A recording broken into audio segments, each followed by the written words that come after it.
The brochure was lying on my pillow like somebody had tucked it in for a nap. Cedar Glen Retirement Living, it said in green letters over a photograph of two silver-haired people laughing beside a swimming pool. The man in the picture had his hand raised as if he'd just told the funniest joke in Florida. I picked it up.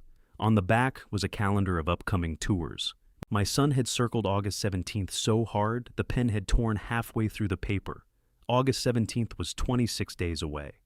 I stood there in my own bedroom, at least the bedroom Jason had called mine for the past 2 years, and listened to him moving around downstairs. A cabinet opened. A spoon hit the floor. The coffee grinder started, though I'd made a full pot before leaving for my walk. He knew I was home. He knew I'd found it. Still, he didn't come upstairs. I laid the brochure back exactly where it had been, changed out of my walking shoes, and went down to find out what, precisely, my son believed was going to happen to me on August 17th. Jason was at the kitchen island in dress pants and an undershirt, holding the coffee grinder with both hands like it had personally betrayed him. "You know you have to put the lid on," I said. "It was on. It's over there." The lid was beside the toaster. He looked at it, then at me. I was cleaning it. At 7:15 in the morning. I like a clean grinder. Nobody likes a clean grinder enough to scatter coffee beans under the refrigerator. He reached for a dish towel. "I'll get them." That was when I knew the brochure hadn't been an accident. Jason never volunteered to clean anything on a weekday morning. Normally he left the house as if the kitchen had caught fire behind him. I set the brochure on the island. His hand stopped halfway to the floor. There are silences that feel empty, and there are silences packed so tightly you could use them to hold up a roof. This was the second kind. "Where'd you get that?" he asked. I looked toward the ceiling. Jason closed his eyes briefly. "Right, found it in a strange little place. I was going to talk to you. Were you coming to bed? What? You left it on my pillow. I thought maybe you were planning to wait until I turned in." "Dad, I'm asking because I've heard of pillow talk, but this seemed more like pillow administration." He gave a short laugh that contained no amusement. Then he picked up the brochure and smoothed the bent corner with his thumb. My son was 42 years old, broad through the shoulders, with the same deep crease between his eyebrows that my father had carried to his grave. Jason had always looked especially honest when he was lying. His face became careful. He made deliberate eye contact. He arranged his features like a man sitting for a passport photograph. "It's just information," he said. "You circled a date. That's the next open house. Looks like a tour. Same basic thing. The paper says tour." He glanced down as if Cedar Glen had changed the wording to embarrass him. "I thought you might want to see it. Why? Because it's supposed to be nice. So is Vermont." "You didn't leave me a Vermont brochure?" He tossed the dish towel onto the counter. "Can we not do this first thing in the morning? I've already been up 2 hours. I haven't." "That explains the grinder." He rubbed his face. Jason had a faint white line near his chin from when he tried shaving during a power outage at 16. I could still remember him standing in our old bathroom with blood on a washcloth, furious that I was laughing. I had told him a man ought to be able to laugh while bleeding. For years, he repeated that line as if I'd given him something wise. Looking at him now, I wondered what other nonsense he had mistaken for wisdom, simply because I said it calmly. "I have a meeting at 8:30, he said. "What happens August 17th? "Nothing happens. It's a Saturday. I know how calendars work. It's an open house. You look around. They show you the apartments. There's probably lunch." Probably? There was something about lunch. "Then this is excellent news. I was worried you were getting rid of me. Turns out you're trying to get me a sandwich." His jaw shifted. That tiny movement took the humor out of the room. I pulled out one of the stools and sat. Jason remained standing. He had 6 inches on me, but height had never helped him during a conversation he wanted to escape. 2 years earlier, he had called me at 11:40 on a Thursday night and said, "Dad, I think Elise is leaving for good. Not hello, not are you awake, just that." At the time, I was living in a 2-bedroom apartment outside Harrisburg. The second bedroom was full of tools, 3 unfinished radios, and exercise equipment I'd purchased during an optimistic weekend. I had friends within 10 minutes, a diner where the waitress brought my coffee without asking, and a landlord who believed every repair could be solved with beige caulk. Jason lived 90 miles away in the house he and Elise had bought after their wedding. By the time I got there that night, Elise was gone. Jason was sitting on the back steps wearing one sock. I never found out where the other sock went. He hadn't been drunk. I almost wished he had been. Drunk, I understood. He was sober and terrified, which is harder to fix because there's nothing to pour down the sink. I stayed 4 nights, then a week. Then Jason asked if I could come back after my retirement dinner because the house was too damn quiet. He said the arrangement would help both of us. I had just retired from 38 years of keeping a hospital's mechanical problems from becoming medical problems. My days had gone from full to shapeless overnight. Jason needed someone there. I needed somewhere to be. A few months, he'd said. I gave up the apartment that fall. Now my son stood across from me with a retirement brochure between us and couldn't say the word move. "Is this about Elise?" I asked. His eyes dropped to the countertop. "Not exactly." That meant yes in Jason's private language. "How not exactly? They've got fitness classes. Elise does. Cedar Glen. I can go to a fitness class without changing my address. You don't go to fitness classes? Then imagine how much money I'm saving." "Dad, please." He said it quietly, not angry, tired. That unsettled me more than if he'd raised his voice. The front door was unlocked, and for half a second I expected Elise to walk in. She had been coming by more often for the last 3 months. Sometimes she and Jason went to dinner. Sometimes they sat in the living room and talked in low voices while I found reasons to stay in the garage. She had not moved back, not officially. Her blue ceramic mixing bowls had returned, though. So had the frame photograph from their trip to Savannah, the one where Jason looked sunburned, and Elise looked like she was considering pushing him into the river. A second toothbrush appeared in the upstairs bathroom. Then a robe on the hook behind the door. None of this had been discussed with me, but I understood what it meant. At least, I thought I did. Jason took the stool opposite mine. "You've said yourself this house is too big. I said the gutters are too high. You said it's a lot to take care of, for you. It's your house. You do most of it. That sounds like an argument for buying me dinner." He leaned forward. "That's what I'm talking about. You shouldn't have to do all this." I looked around the kitchen. A pan I had scrubbed the night before sat drying beside the sink. Jason's lunch was in the refrigerator, in a square glass container with a strip of masking tape across the lid. Jason, Thursday, I had written, because he once took a container of raw biscuit dough to work and spent the afternoon blaming me. A hardware store receipt lay under his car keys. The receipt was for a bathroom faucet I had installed on Tuesday. "What part of all this am I suffering through?" I asked. "I didn't say suffering. You said shouldn't have to. You deserve your own life. I thought this was my life." He flinched so slightly another man might have missed it. I had spent nearly 4 decades listening to machinery, pumps, compressors, air handlers, elevators. Most people only noticed them after they failed. I learned to hear the change before the breakdown, the soft knock inside the pipe, the extra half second before a motor caught. Jason had just made that sound. He stood and went to the refrigerator. "There's no orange juice. Top shelf, behind the milk." He found it where I said, "You see," he said, "I see orange juice. You know where everything is. You buy the groceries, you cook, you fix things. You're always taking care of this place. I live here." "Exactly." He poured juice into a coffee mug. The clean glasses were in the cabinet directly above his head. I watched him drink and decided not to mention it. "What did you think would happen when you left that on my pillow?" I asked. "I didn't leave it like—" He stopped. "I was in a hurry. You walked upstairs. I was going to put it on your desk. My desk is in the other direction. I changed my mind. That much is clear." Jason set the mug down too hard. Orange juice jumped over the rim. "I'm trying to have a conversation with you." "No. You're trying to arrive after the conversation." "What does that mean?" "It means you found a place, picked a tour, circled a date, and distributed the material. Now you want credit for bringing me into the process. I didn't pick a place. Then how'd you get the brochure?" "Online. They mail paper online now." He stared at me. The brochure had a white address block on the back. No mailing label. Somebody had picked it up in person. Jason folded his arms. "Marla told me about it. My daughter's name landed like a second brochure. Marla's involved? She's not involved. You just involved her. She heard good things from somebody at work. And did she go get this? I don't know." "You don't know who brought retirement literature into your house?"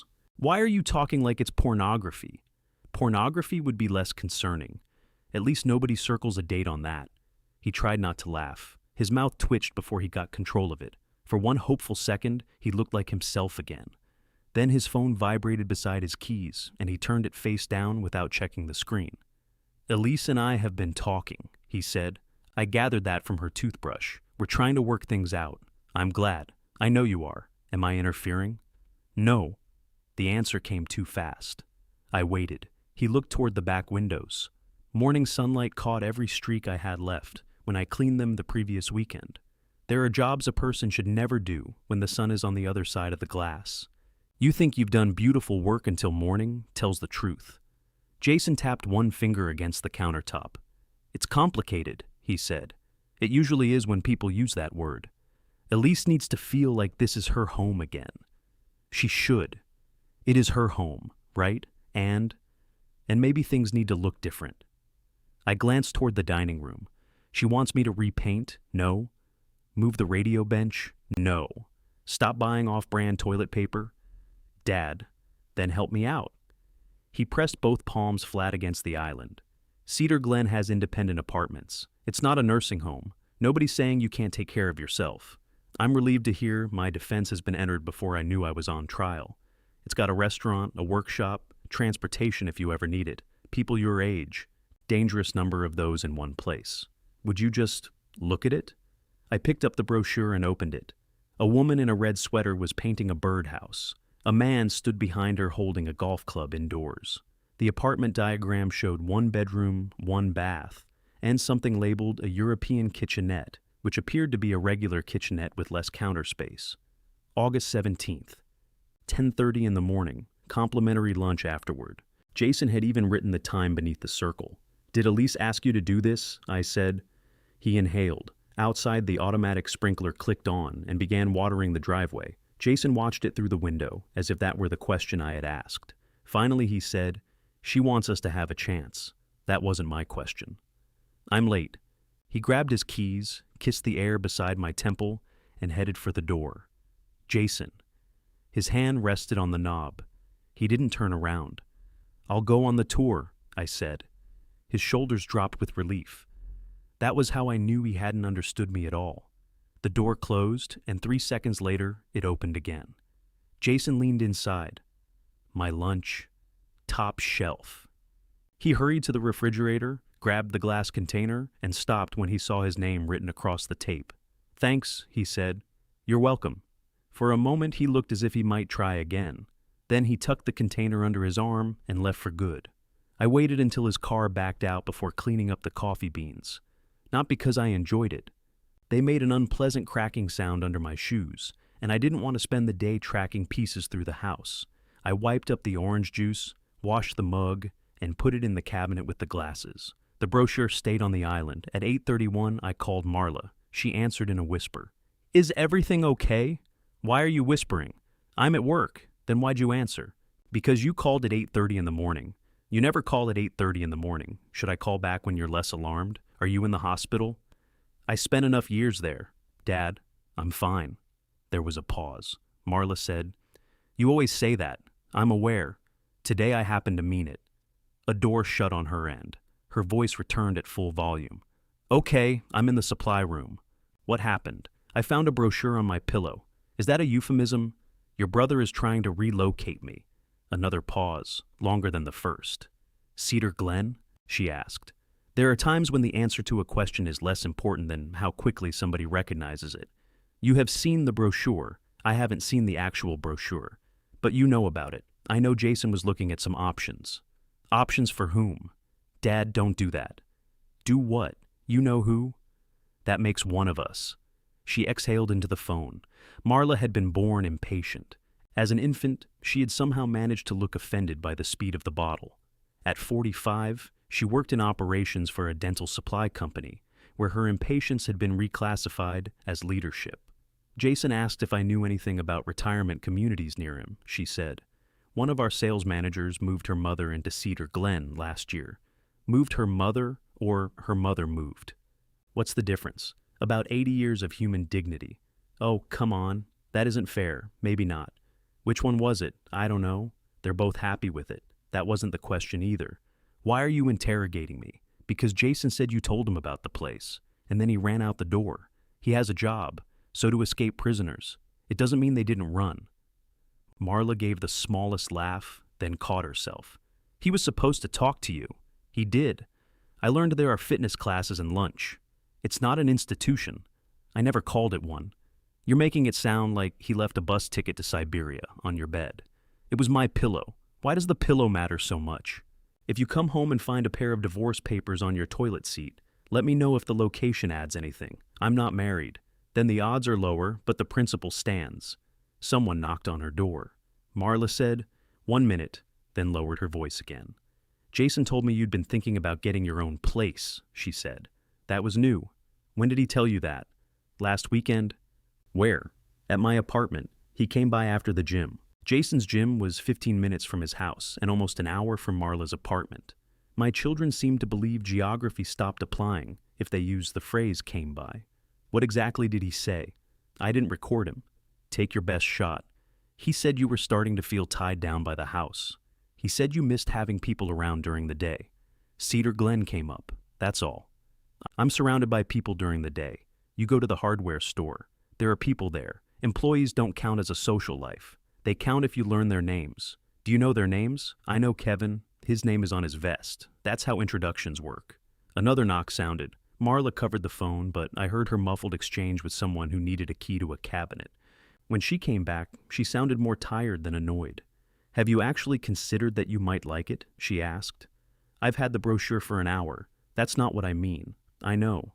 You gave up your apartment to help Jason. You never intended to live with him forever. No one said forever. No one says forever. It just happens while everybody's being polite." I looked through the kitchen doorway toward the stairs. From where I sat, I could see the edge of the hallway table upstairs and the framed photograph on it. Jason and Elise in Savannah.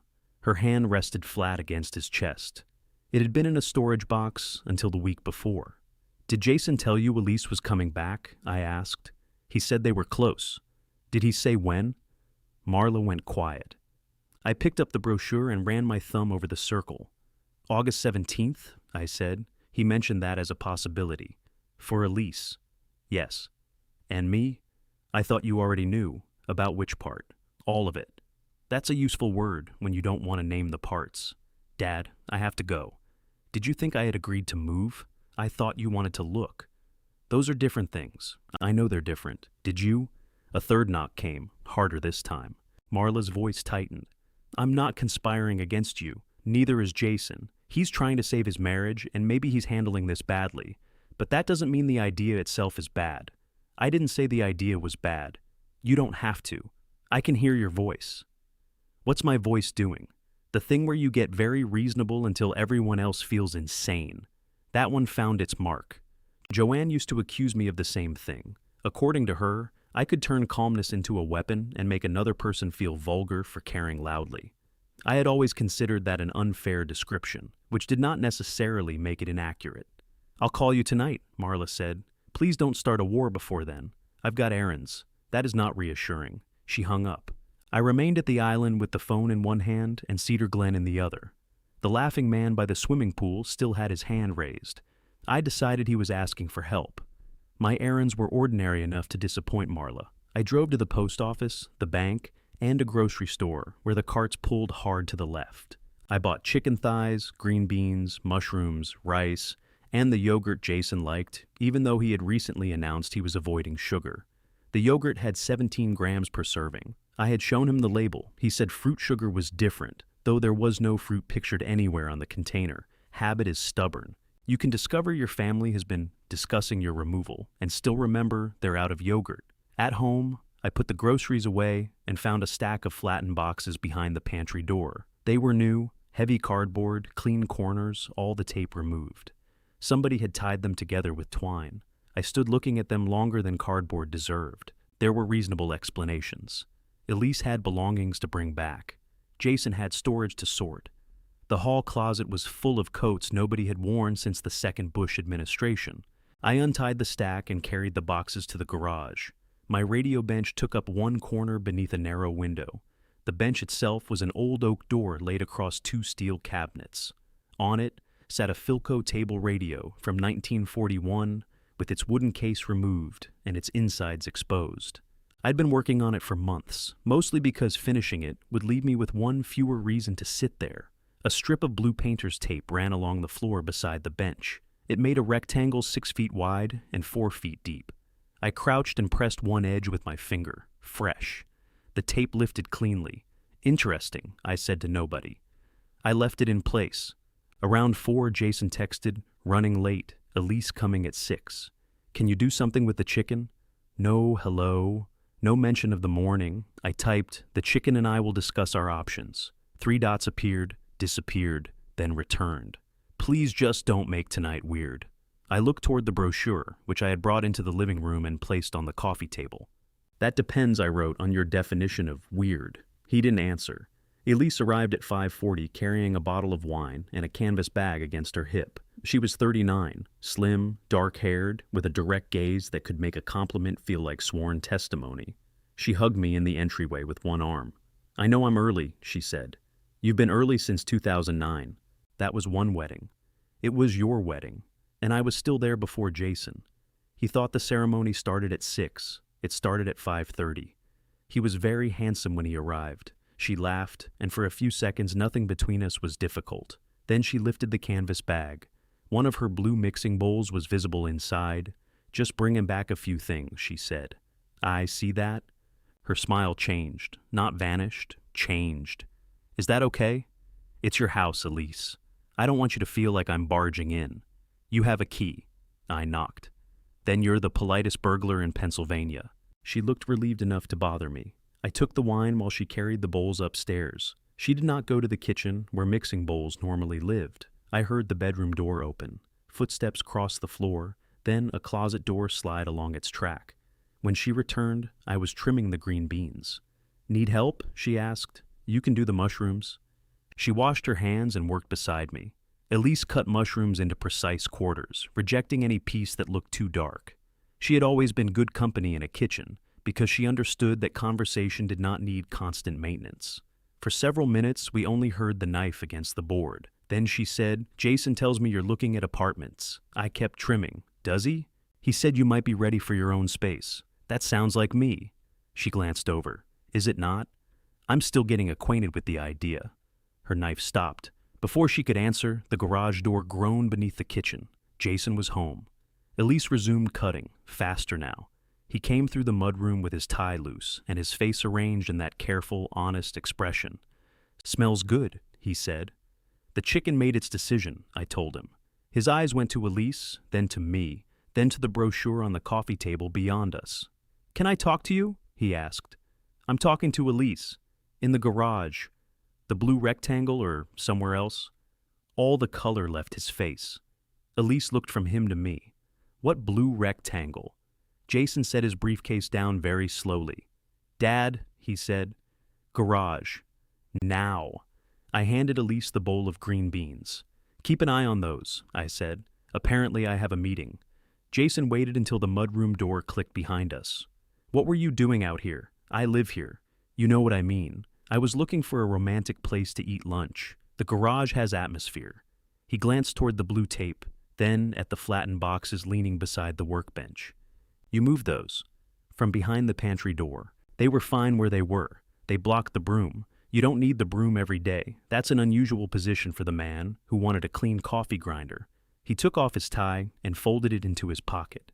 Jason did that when he was trying not to lose his temper. He wouldn't throw a tie. He wouldn't even loosen it dramatically. He would fold it into thirds and store it for later, as if rage might wrinkle silk. "The tape is for shelving," he said. "What kind?" "Garage shelving. That clears it up. Elise has stuff in storage. We need somewhere to put it. And the shelves have to go where my bench is? We can shift the bench. I'll help. That isn't what I meant." He turned toward the radio. "You've got plenty of room. The bench is exactly the size of that rectangle. It's tape, Dad. It isn't a court order. I'm aware. A court order would have been handed to me." His mouth tightened. Through the wall came the soft thud of a kitchen cabinet. Elise was giving us privacy loudly enough to let us know she was doing it. Jason lowered his voice. "Why did you bring up the tape in front of her?" "She was standing there. You knew how it would sound. I still don't know how it sounds. I came home and found somebody had measured a hole where my things are. It's not a hole. What do you call a space you're waiting to empty?" He rubbed the back of his neck. This is exactly why I didn't want to have the conversation when I was rushing out. You had time to drive somewhere, get a brochure, bring it home, circle a date, carry it upstairs, and put it on my pillow. I did not get it this morning. Then you've had even more time. Jason paced to the garage door and back. The late afternoon heat had settled inside the room, bringing out the smells of sawdust, motor oil, and the lavender dryer sheets Elise used. A small window air conditioner sat in the wall above the utility sink. I had installed it the previous summer. Jason had complained about the electric bill until he started doing video calls from my bench during a heat wave. I thought you'd be open to it, he said. To shelves, Cedar Glen. You thought I'd be open to it, so you didn't ask. I'm asking now. No, you asked if I'd go on a tour after you scheduled it, and you said yes. I did. So, what are we fighting about? I looked at him. Jason had always done that. He narrowed an argument until he could win it. If you objected to the shape of the whole house, he asked whether you had a problem with one brick. We're not fighting about a tour, I said. We're fighting about whether you get to start clearing my life out before I've decided where it goes. Nobody's clearing out your life. You measured the bench. It's a bench. That's where I spend my mornings. You could have a workshop at Cedar Glen. He said it casually, and then seemed to hear himself. I nodded once. There we are. That's exactly what you meant. He looked toward the kitchen door. Keep your voice down. I haven't raised it. I know. That's worse. Apparently Marla had not invented that complaint. The kitchen door opened. Elise stood there holding the cutting board and knife. Should I be worried about the mushrooms, or is this going to be a while? Jason turned too quickly. We're done. We're not, I said, but the chicken is. Her eyes moved between us. Do I want to know? No, Jason said. Yes, I said. Elise placed the board on the utility sink.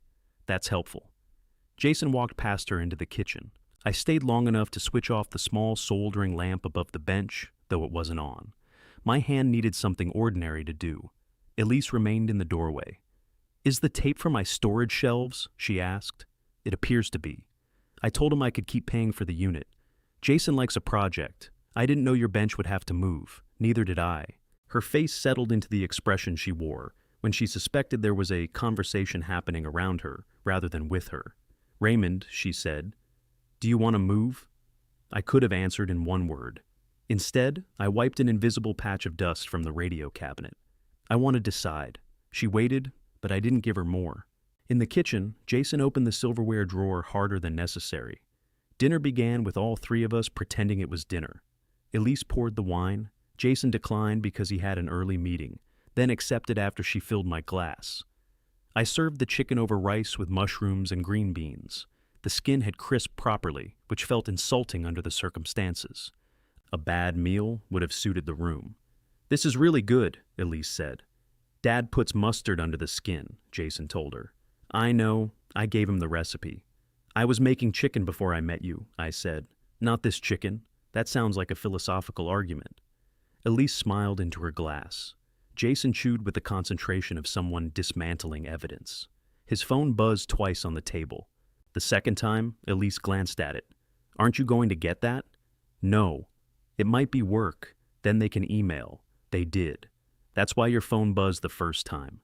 He turned it face down. Years earlier, I had mistaken their bickering for compatibility. They moved quickly, laughed quickly, forgave quickly. Then, somewhere along the way, the forgiveness stopped keeping pace. Elise reached for the beans. I talked to Karen today. Jason's fork paused. Who's Karen? I asked. Our counselor. Jason swallowed. I thought we weren't talking about that at dinner. You said you wanted us to talk more openly. I didn't mean every conversation has to become a session. I said one sentence. And I'm just saying Dad doesn't need to be involved. He said my name without looking at me.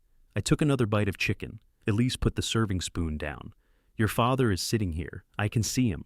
I'm beginning to wonder. Elise. What? Can we have one normal evening? She leaned back. Normal for which year? I concentrated on the green beans. They needed more salt. Jason looked at me then, a silent request passing across the table. Normally, I would have said something light. I would have asked Elise about work or told the story of the hospital administrator who locked himself in a linen closet. Nothing dishonest, just enough to redirect the current before it knocked furniture over. I drank my wine. Jason waited. I cut a mushroom in half.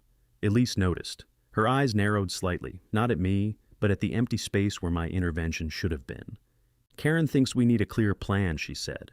Karen thinks everything needs a worksheet, Jason replied. She thinks indefinite arrangements make it easier to avoid decisions. Which arrangement are we talking about? I asked. Jason set his fork down. Elise answered without hesitation. Ours. Right, he said. Ours. She looked at him. What else would I mean?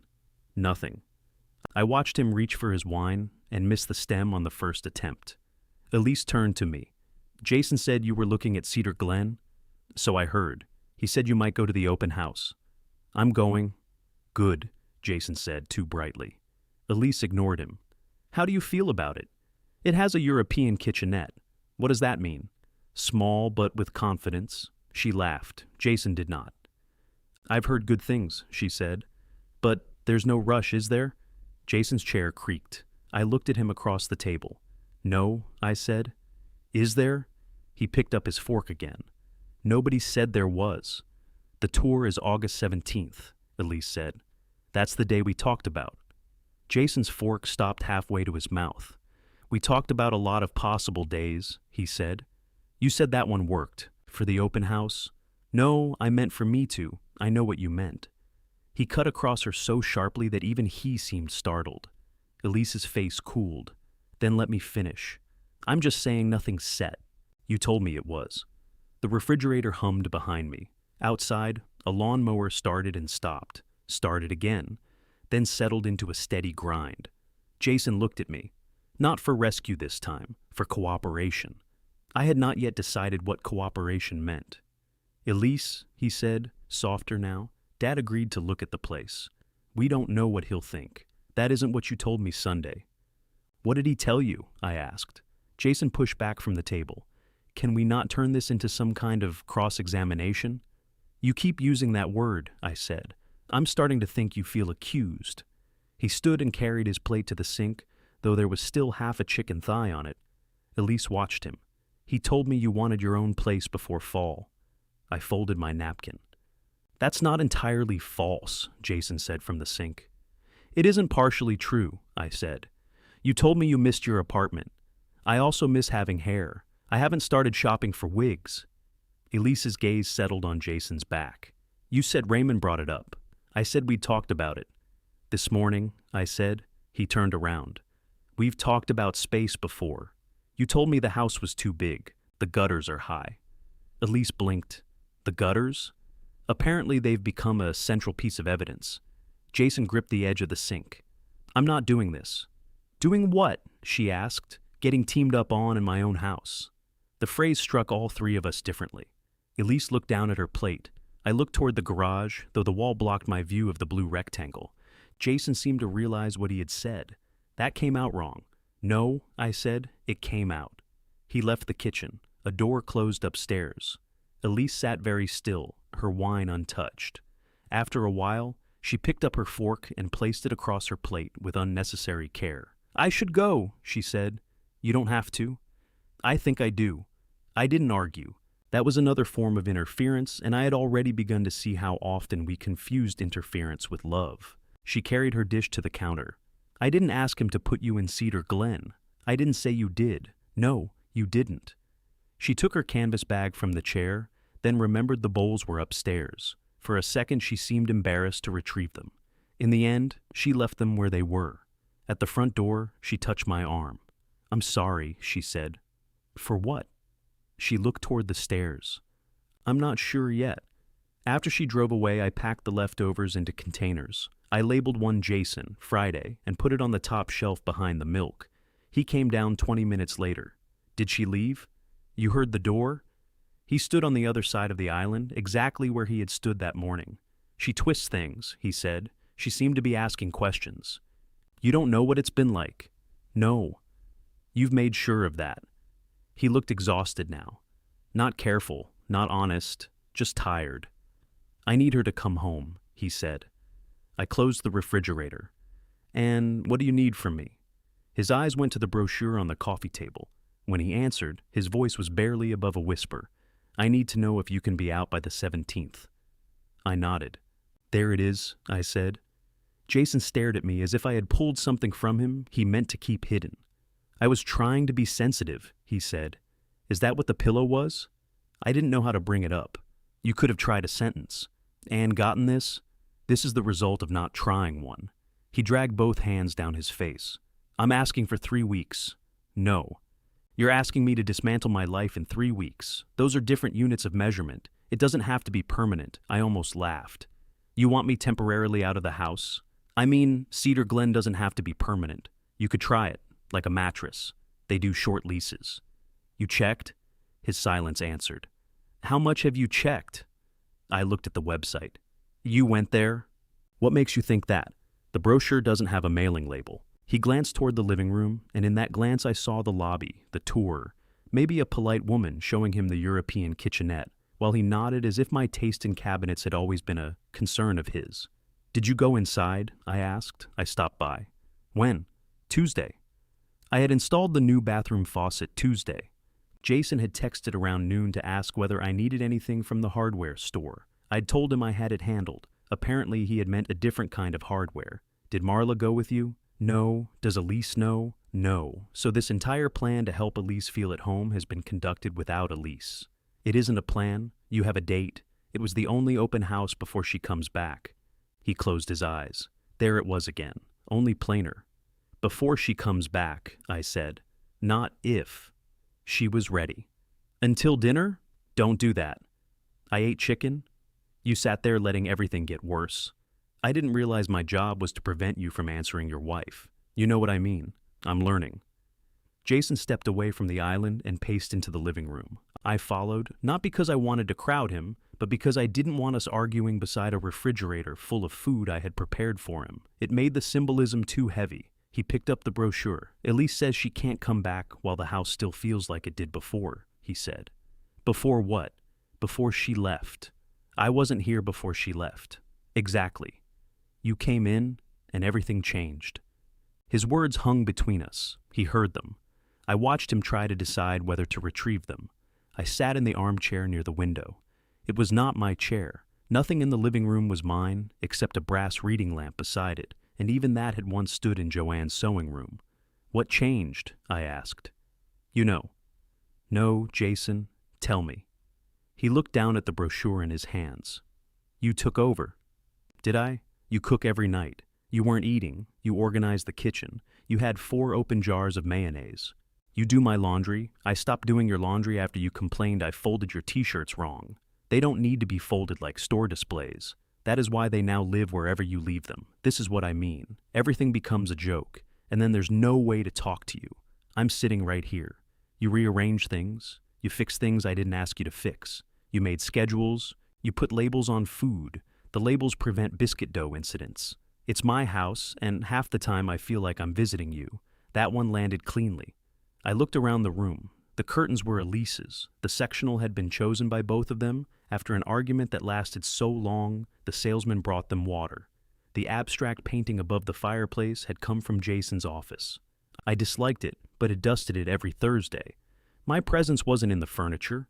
It was in the fact that the air filter got changed, the mail didn't pile up, and someone noticed when milk had gone sour.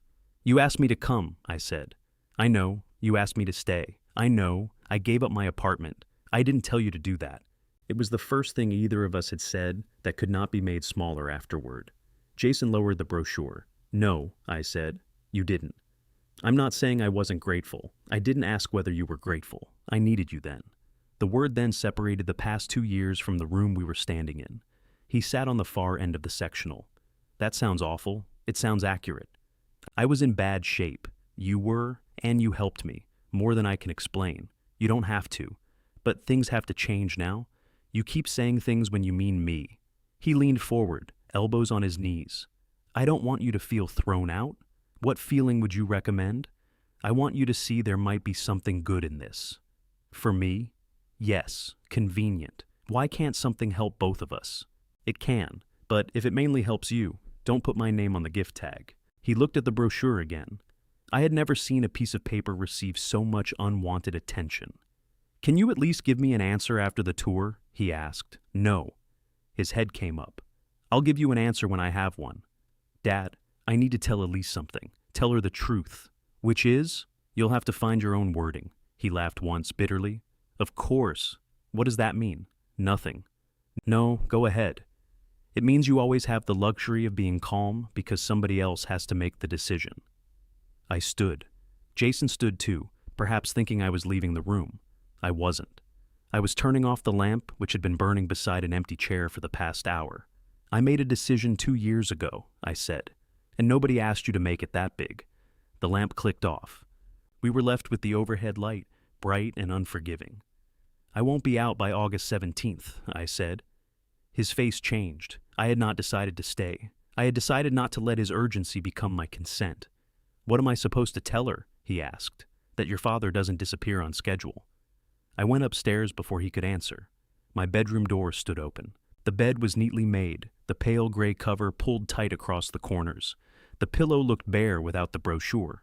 I sat on the edge of the mattress and noticed a metal tape measure on the dresser. It was Jason's, yellow with black rubber around the case. The blade was pulled out 2 inches, as if whoever used it had released the lock, but not bothered to let it snap all the way back. I looked from the tape measure to the closet. One sliding door was open. My shirts hung in a narrow row on the left. The right side held 2 empty garment bags and a cardboard box of winter shoes. I had never measured the room because I had never needed to know whether my life fit inside it. I picked up the tape measure, walked downstairs, and placed it on the coffee table beside the brochure. Jason was no longer there. The blue tape was gone from the garage floor by morning. He had peeled it up carefully, but thin adhesive lines remained on the concrete. They caught sawdust and turned the rectangle into a faint outline. Erasure could be its own kind of evidence. I was replacing the back panel on the Philco when the side door opened and Marla entered carrying a paper bag. "You have a front door," I said. "Jason said you'd be out here. He report my location now? He called me last night." "Of course he did." She put the bag on the bench. "Bagels. Is this breakfast or an intervention? Can it be breakfast first?"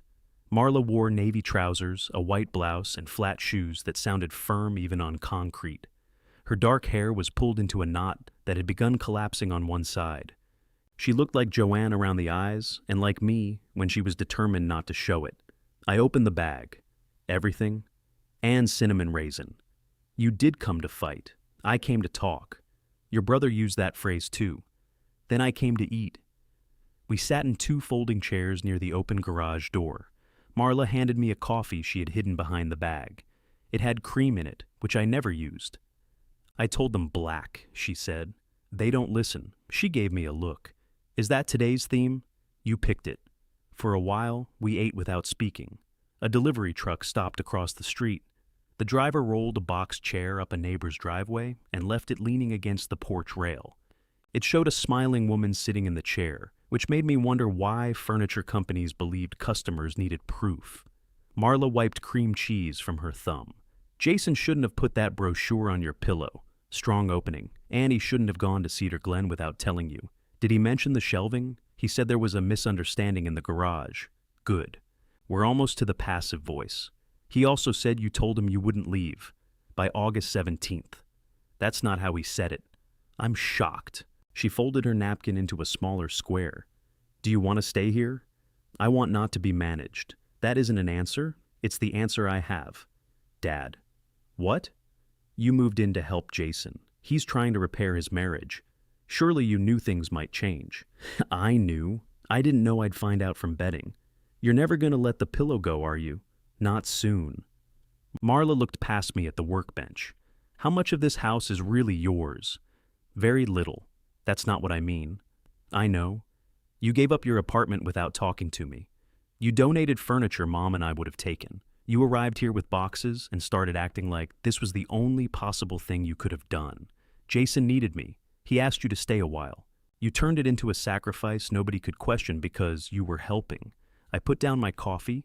She went on before I could interrupt. "And now Jason feels guilty for wanting his house back. And you feel betrayed because he let you make yourself essential. Both of you got something out of this arrangement.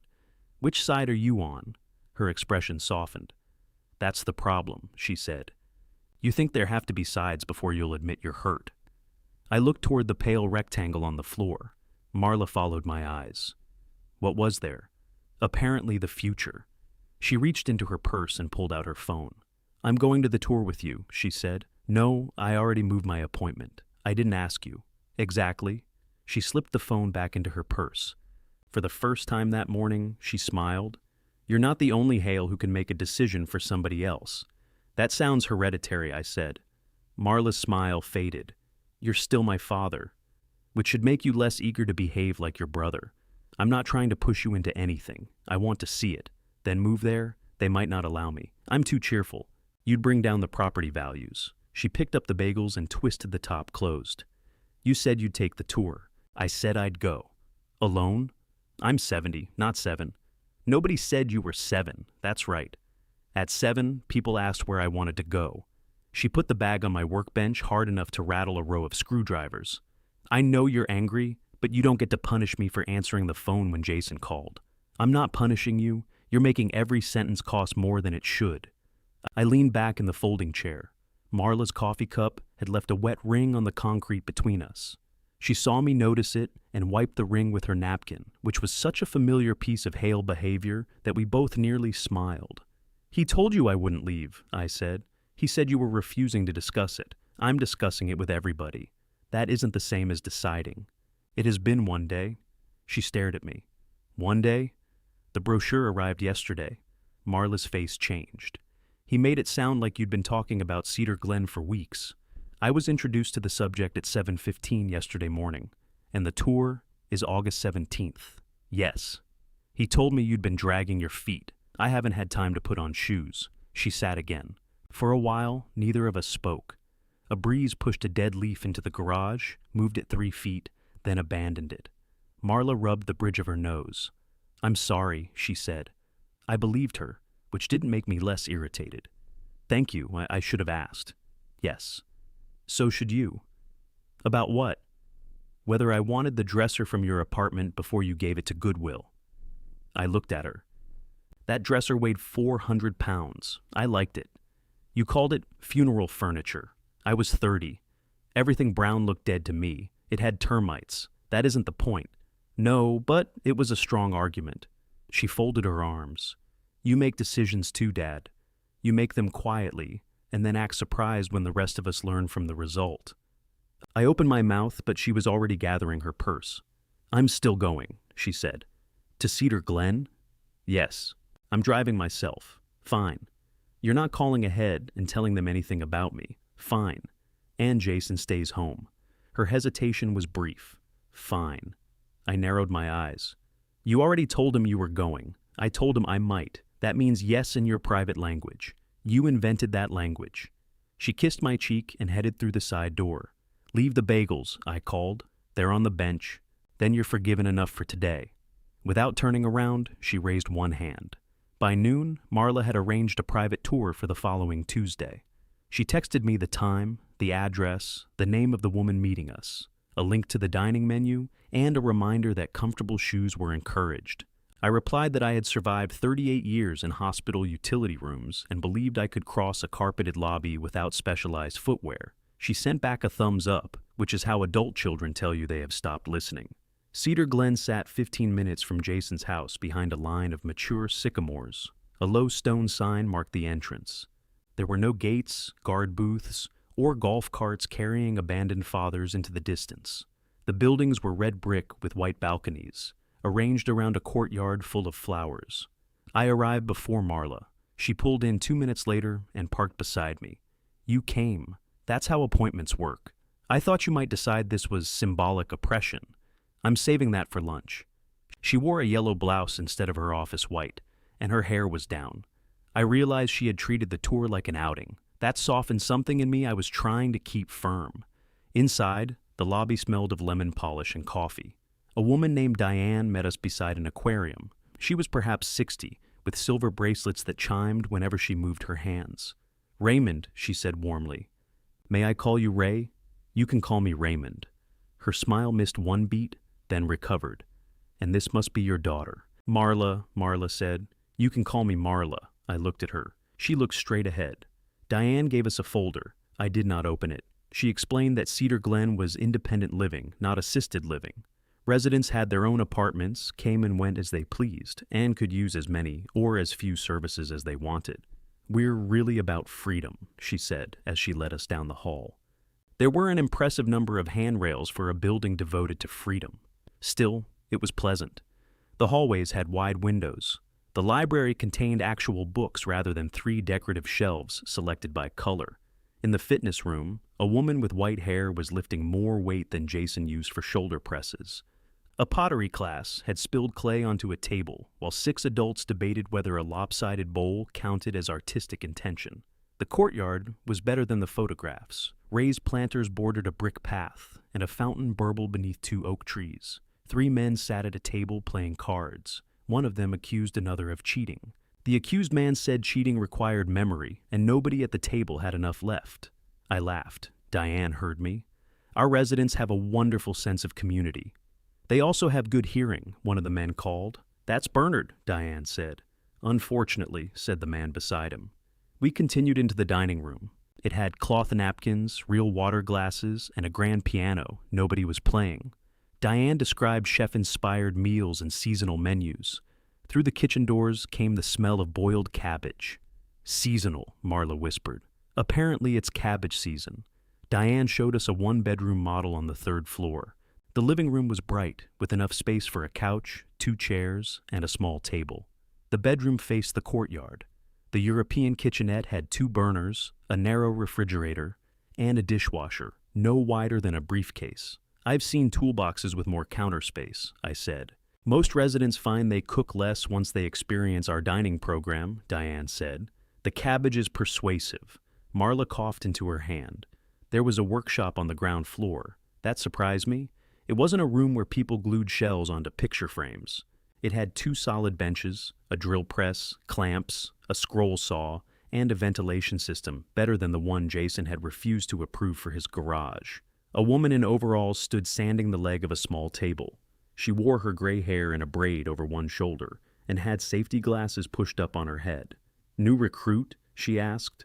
"Raymond is touring," Diane said. The woman looked at Marla. "For himself? Or are you dropping him off?" Marla blinked. "For himself." "I can answer," I said. The woman nodded. Good sign. Diane introduced her as Althea Brooks, a resident of 4 years and volunteer keeper of the workshop schedule. "Keeper makes it sound religious," Althea said. "You're very devoted," Diane replied. "I hide the good sandpaper." Diane's bracelets chimed as she motioned us onward, but I stayed near the table. "What are you making?" I asked. "Fixing. Somebody used this as a plant stand and watered the plant more than the table appreciated." She turned the leg, showing me where the joint had swollen. "Hide glue?" I asked, originally. "It'll come apart with heat." "That's what I told Bernard. He brought me a hairdryer. Did it work?" "No, but he looked beautiful." Marla laughed. Diane checked her watch. Althea looked at the folder in my hand. "Don't sign anything while you're impressed by the flowers. I haven't been given anything to sign. Then you're not near the end of the tour." "Althea," Diane said pleasantly. "She'll tell you lunch is complimentary," Althea continued. "It is. She won't tell you Thursday is baked fish." "What's wrong with the fish?" "It knows what it did." Diane guided us away before Althea could damage occupancy rates. The tour ended in a small conference room with coffee and cookies arranged on a tray. Diane reviewed rent, meals, transportation, housekeeping, activities, and availability. One apartment could be ready in early August. Another, with a courtyard view, would open around the first week of September. Marla listened without interrupting. I appreciated that. Diane slid a card across the table. "What kind of timeline are you considering?" "I'm not." Her pen paused. "I'm considering whether to consider one," I said. "Of course, there's absolutely no pressure." Behind her was a sign that read, "Reserve today and lock in your rate." I looked at Marla. She looked at the sign and pressed her lips together. Diane offered us lunch. We declined. Outside, Marla waited until the automatic doors closed behind us. "Well?" she asked. "It's nice." She seemed disappointed. "You wanted me to hate it?" "No, I expected you to. The workshop is better than mine. Althea is terrifying. I liked her. Of course you did." We walked toward our cars. The sycamores cast moving shadows across the pavement. "Would you live here?" Marla asked. Maybe. She stopped. Really? Not by August 17th. I know. Do you? Her face tightened. I apologized. You did. What else do you want? I want the place to be a place, not an answer to Jason's marriage. She looked back at Cedar Glen. Those can both be true, they can. But only one of them gets to come first. Marla leaned against her car door. You know what bothers me? I expect you'll tell me. If Jason had sat down and asked you properly, you might have said yes. Eventually? So, all of this is about how he did it. No. All of this is about him believing how he did it shouldn't matter. She considered that. Then her phone rang. She looked at the screen and didn't answer. Jason? I asked. Yes. You told him we were here. I told him I was here. That's a very Hale distinction. He was worried you wouldn't come. He can stop. Marla slipped the phone into her purse. Do you want lunch? Somewhere without seasonal cabbage. We ate at a diner 2 miles away. Marla ordered a salad and stole half my fries. Neither of us mentioned Cedar Glen again. When I returned to Jason's house, 4 cardboard boxes stood beside my radio bench. The pale tape rectangle was still visible beneath them. Jason was in the kitchen, talking on the phone. He saw the Cedar Glen folder under my arm and smiled with such immediate relief that I knew he had been waiting for it. You liked it? He said after ending the call. I liked parts of it. I knew you would. That isn't an agreement. Of course not. He said it too quickly. I went to my room, closed the door, and called Leonard Bell. Leonard had closed his upholstery shop the previous winter, but still owned the narrow brick building. Above it was a small apartment where his brother used to live. When Leonard answered, I asked, Is that apartment over the shop still empty? He was silent for a second, then he said, How much trouble are you in? I don't know yet. Well, he said, that's usually when you need a key. I can come by this afternoon, I said. You know where it is? I haven't been upstairs since your brother lived there. Then prepare yourself. He believed beige was a personality. Leonard told me to meet him at 4 and hung up before I could explain anything. That was one reason we had remained friends for 30 years. He was willing to help without demanding a confession first. He would demand it later, but a man deserved time to arrange his lies. I put the Cedar Glen folder in the desk drawer and went downstairs. Jason had returned to his phone call. He stood at the kitchen window with his back to me, speaking in a voice softer than the one he used for work. I know, he said. I know what I told you. A pause. No, he liked it. Marla said he liked it. I stepped into the kitchen. Jason turned and saw me. I have to go. He ended the call. Elise? I asked. Work. Your office sounds different lately. He put the phone in his pocket. How was the tour? Informative. What did you think of the apartments? They have walls. Dad, they're nice. He smiled again, more carefully this time. That's good. I'm glad it worked out for you. I didn't mean it like that. You keep having that problem. He looked past me toward the folder that was no longer under my arm. Did they talk about availability? They talk about it the way normal people talk about weather. What does that mean? It means often. Did they say anything about August? They said several things about August, such as, the 17th is an open house. His face tightened. I'm trying to understand what the options are. For me, for all of us. There shouldn't be an all of us in that decision. He leaned against the counter. You agreed the place was nice. A place can be nice without becoming my address. I know that. Do you? The 4 boxes in the garage had shipping labels on one side. They had once held a set of dining chairs. Elise's name was printed beneath the barcodes. Why are her boxes beside my bench? I asked. I told you. We're figuring out storage. You're figuring quickly. You said you might move. I said maybe someday. That's not a shipping notice. He held up both hands. Fine. I'll move the boxes. Where? I don't know. The pantry door is available. You complained they blocked the broom. I can learn to live without sweeping. He stared at me, searching for the joke and finding less of one than he expected. Are you going somewhere? He asked. Out. Where? That question sounds familiar. He flinched. I took my keys from the hook and left him with it. Leonard's shop sat between a tax preparer and a barber on a narrow commercial street where every building had been improved in a different decade. The gold lettering on his front window had begun peeling, leaving Bell Custom Upholstery looking more like L Custom Holstery. Leonard stood inside with a broom. He was 72, shaped like a fire hydrant, with white eyebrows so thick they seemed to have separate opinions. "You're late," he said. "I'm 3 minutes early. I've been retired 6 months. Early has changed. The shop was mostly empty. Pale rectangles marked the walls where fabric samples had hung. A work table remained in the center beneath fluorescent lights, its surface scored by knives and decades of impatient furniture. Leonard pointed the broom toward the back stairs. "Power's on. Water's on. Refrigerator makes a noise like a sick cow, but it stays cold. I don't need much. That's what people say before they see the shower." The apartment had one bedroom, a small kitchen, and a living room overlooking the street. Beige covered the walls, carpet, curtains, and most of the bathroom. Leonard's brother had apparently feared contrast. It smelled of dust and old fabric, but the windows opened. Afternoon light fell across a dining alcove just large enough for my radio bench if I shortened one side. The bedroom contained a wooden frame without a mattress. The kitchen counters were worn but full-sized.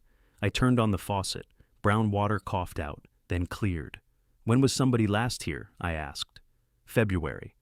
My nephew stayed 2 weeks while his wife decided whether to divorce him." "What did she decide?" "He stayed 3. I opened a cabinet. 2 chip plates sat inside. "How much?" Leonard named a figure lower than it should have been. "That's not enough. It's more than I'm making on it now. I'll pay the electric. You'll pay what I tell you. I'm not a charity case. You're not charming enough." He opened the refrigerator. It groaned from somewhere deep inside. "Sick cow," he said. "It has character. It has emphysema." We stood in the little kitchen. Through the window, I could see Leonard's truck parked in the alley. A roll of striped fabric lay in its bed beneath a plastic tarp. "How long do you need it?" he asked. "I don't know. Is Jason throwing you out?" "No." "Are you leaving?" "I might." That sounds like the same event with different shoes. I tested the stove burners. 3 lit.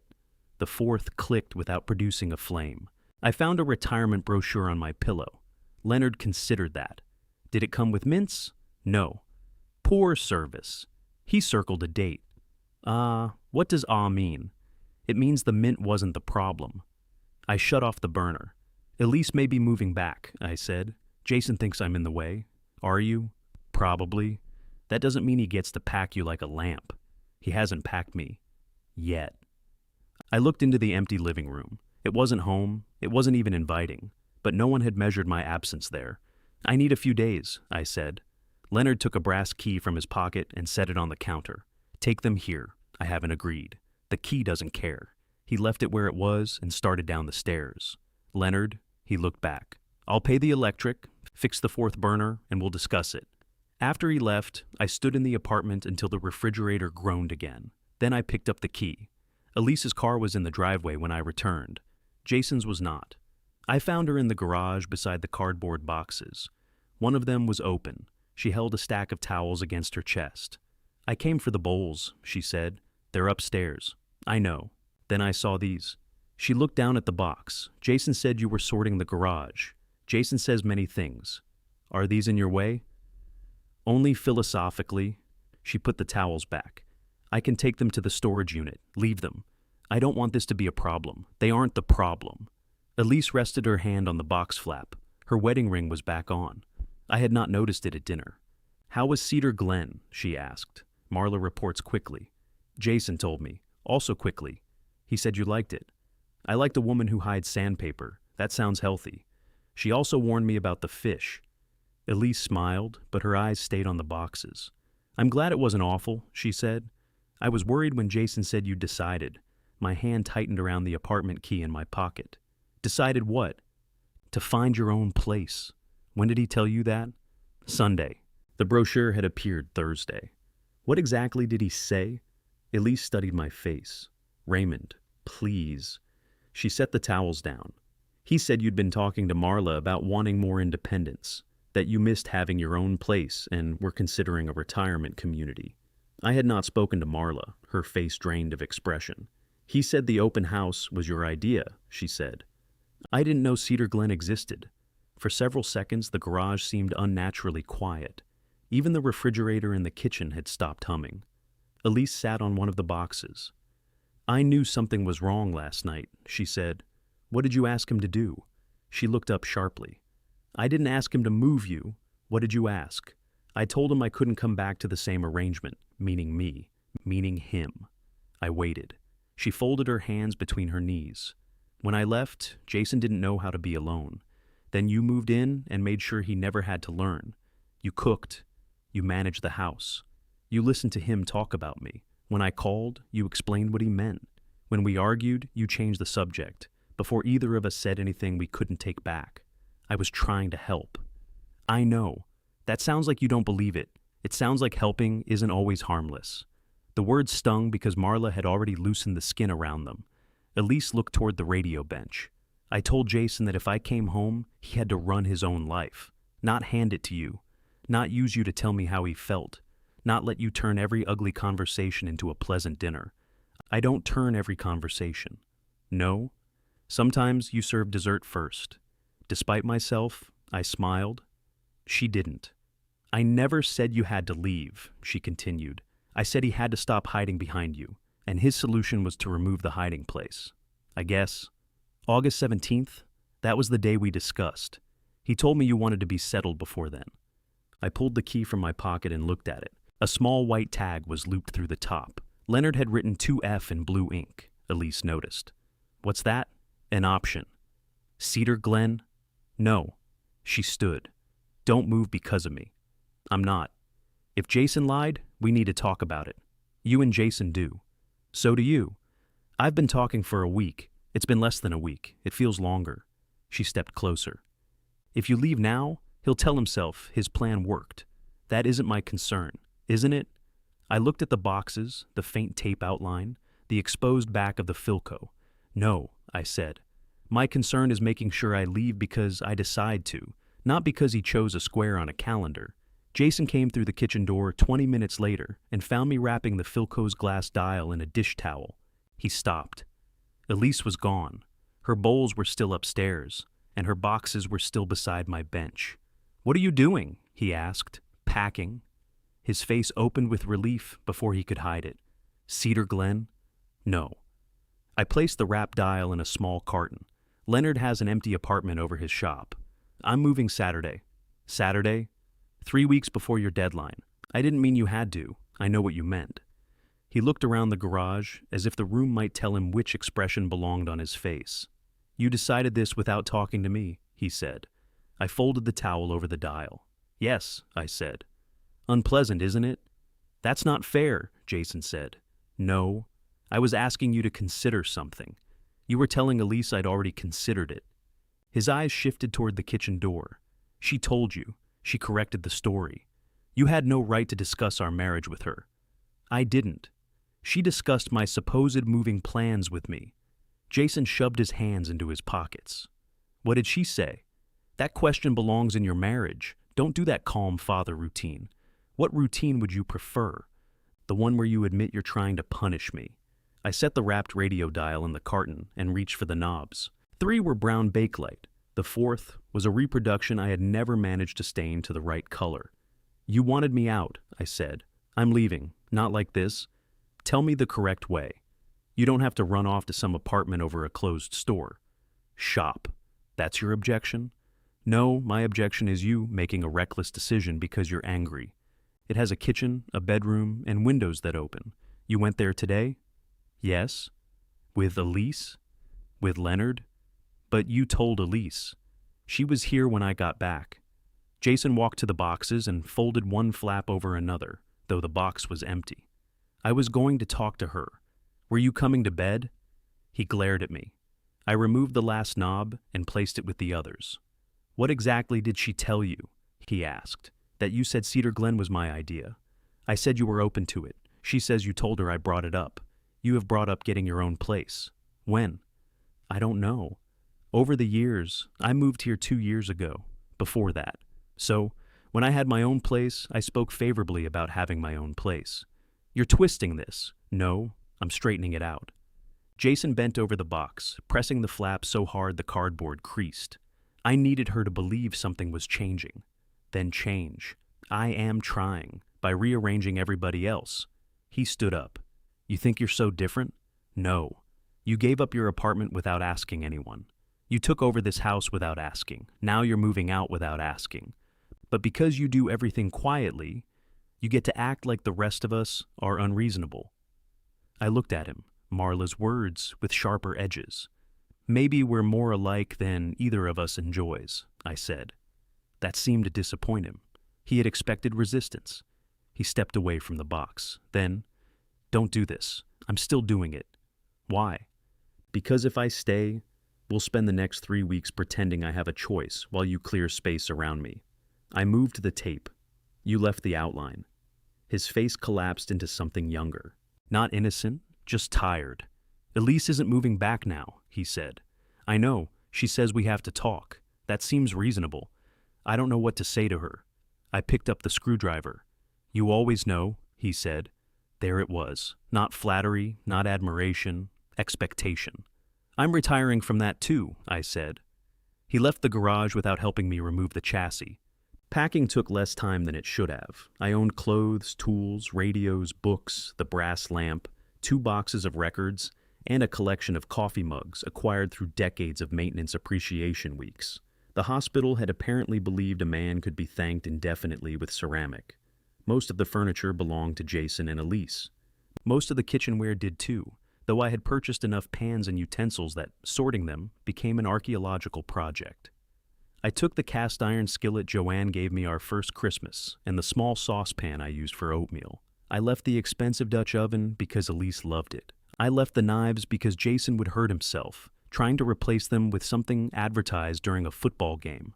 On Friday morning, Marla walked into my bedroom without knocking and found me kneeling beside a box of books. You're actually doing it, she said. Good morning, Jason called. That family phone plan has excellent coverage. She wore jeans and an old college sweatshirt. Her hair was tied back and her face had no makeup. I could not remember the last time she had arrived at my house looking unprepared for a meeting. You should have called me, she said. I was going to. When? Before Saturday. It is before Saturday. You've got me there. She looked around at the boxes. What is this place? An apartment. Over an abandoned upholstery shop. Closed, not abandoned. Leonard was there yesterday. Does it have heat? It's July. Will it have heat later? Also yes. Is the neighborhood safe? It's 3 blocks from the barber you've been telling me to try. That man is 76. Then he'll fit in at Cedar Glen. She sat on the edge of the bed.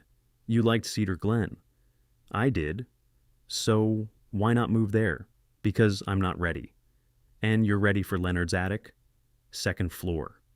She picked up a paperback from the box and put it into another box. That's cookbooks, I said.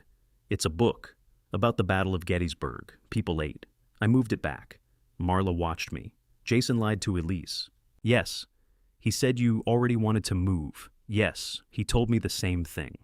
More or less. She stared at the floor. I defended him. You didn't know. I could have asked. Yes. Her eyes lifted. You could say something comforting. I could. But we're working on direct communication. She threw the paperback at me. It hit my chest and fell into the clothing box. Now it's a shirt, I said. Jason says you're doing this to make him look bad. He doesn't need my help. Dad, I'm angry. That's part of why I'm leaving. Thank you. For what? For saying angry instead of disappointed. Disappointment is anger wearing a cardigan. She smiled despite herself. I sat beside her on the bed. The mattress sagged toward the middle, pulling us closer. I also don't trust myself here right now, I said. Every meal I cook will feel like surrender. Every broken thing I fix will feel like he won. That isn't fair to either of us. Do you want help tomorrow? My first instinct was to say Leonard and I had it handled. I let the answer pass. Yes, I said. Bring your car. The records shouldn't go in the truck. She leaned her shoulder against mine. See? Growth. Don't ruin it. Saturday morning, Leonard arrived at 8 with his pickup and 2 coffees, both black. I told them cream in yours, he said. Liar. I wanted credit for listening. Marla came 10 minutes later with packing tape, blankets, and breakfast sandwiches. Jason appeared from upstairs after we had already loaded the first row of boxes. You started without me, he said. You were asleep, Marla told him. I set an alarm. For 8:30, I said. It's Saturday. Not according to the people carrying your father's life down the driveway. Marla's tone made him flinch. She had moved from defending him to prosecuting him with enough speed to make me nervous. "I can help," Jason said. I handed him a box of coffee mugs. He looked at the label. "You're taking all of these? I'm leaving you Mercy General Cardiology. That one has a crack. It has character." The four of us moved around one another for 3 hours. Leonard carried more than his knees approved of and rejected every offer to take the heavier end. Marla organized the truck bed. Jason carried boxes without speaking, sometimes reading the labels as if they contained information he had missed about me. When we dismantled the radio bench, he ran his palm across the oak surface. "I didn't know this was a door," he said. "Your mother hated it. She let you keep it? She made me put it in the basement. That sounds like Mom. It was in the dining room. That sounds like you." We looked at each other. For a moment, the anger loosened. Then Jason said, "You could leave this here until you know. I know where it's going. What if the apartment doesn't work? Then I'll make another decision. You're not coming back?" "I didn't say that. You don't have to." "I know." The same words, different weight. We carried the door to Leonard's truck. My room looked larger once it was empty. The walls showed pale outlines where the dresser and headboard had blocked the sun. A single wire hanger remained in the closet. Marla took it down and added it to a box as if no trace of me should be left by accident. I kept the bed made. Before going downstairs, I placed the Cedar Glen brochure on the pillow. August 17th faced upward. Jason circled dark around the date. I did not leave a note. He found it after the last box was loaded. I was at the front door when he came down holding it. "What is this supposed to mean?" "It means you can keep it. I know what it means." "Then why ask?" His grip tightened, reopening the tear where the pen had broken through. "You want me to feel guilty every time I see it. You can throw it away." "Can you stop doing that?" "Doing what?" "Acting like everything is my choice after you've arranged it. So there's only one right answer." The accusation was unfair. That did not make it unfamiliar. "I don't know what the right answer is," I said. He held the brochure at his side. "Will you come for dinner tomorrow?" I almost asked whether he wanted me there or needed me to cook. Instead, I said, "Not tomorrow." His jaw tightened. "Fine. Ask me again another time." He nodded once. Leonard honked from the street. At the apartment, the four of us reassembled the bench in the dining alcove. It fit with 2 inches to spare. Marla made the bed with sheets she had bought without consulting me. Jason fixed the loose knob on the bathroom cabinet, though all it needed was a screwdriver, and I was standing 3 feet away. By 3, they were gone. Leonard left the shop key beside the sink and told me to call if the refrigerator died, or I did. The apartment grew quiet around me. I ate a breakfast sandwich for dinner, sitting on a folded moving blanket because I had no chair. The refrigerator gave its long, sick groan. At 8:15, Jason called. I let it ring 4 times before answering. "Did you tell Elise you moved?" he asked. "No." "She won't answer me? I can't help you with that." "I'm not asking you to help. I just thought she might answer you." "That would be helping." Silence. Then he said, "I don't know how to fix this." I looked through the front window at the darkened shop signs across the street. "I know," I said. He waited. For the first time in 2 years, I let the silence remain his. "Are you still there?" Jason asked. "Yes." "You're not saying anything." "That doesn't mean I left." He breathed into the phone. "Can you call her?" "No, just tell her you're okay." "She didn't ask me. She thinks I forced you out. Did you?" "No." "Then tell her that." "She won't believe me." I looked at the breakfast sandwich wrapper on the counter and the single plate Leonard had left in the cabinet. "What would you like me to say?" I asked. "That you chose to move." "I did, and that it wasn't because of us." "It was." Jason was quiet. "You said you weren't moving because of Elise. I'm not. I'm moving because of you. That's a cruel thing to say. It's a true thing. Those aren't opposites. No." The refrigerator groaned behind me. "What was that?" he asked. "My new roommate. Is the place awful?" "It's beige." "I can come back." "For what?" "To help. We could get you a couch tomorrow." "I don't need a couch tomorrow. You're sitting on the floor." "How do you know?" Marla told me. "Marla has become a news service. I just don't like thinking of you there alone." There was no good answer to that. I didn't like it either. "I'll be fine," I said. The words came automatically. Jason heard them the way Marla did. "Right," he said. "You're always fine." He ended the call before I could correct myself. The next morning, I woke to the sound of metal shutters rolling upward.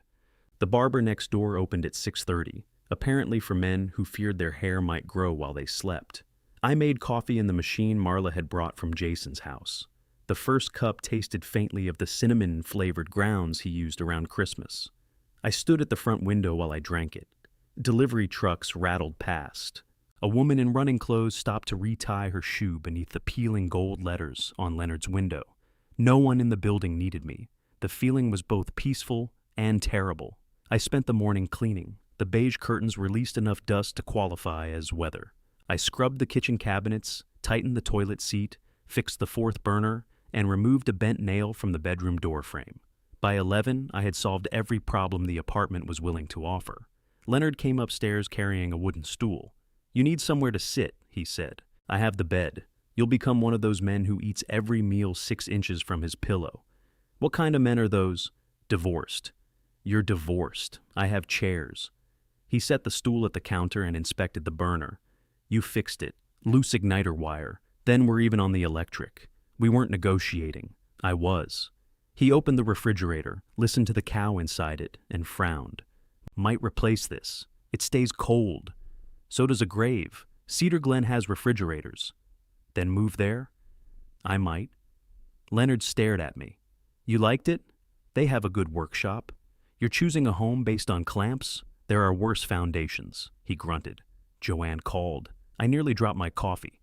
"Why did Joanne call you?" "She wanted directions." "To your shop?"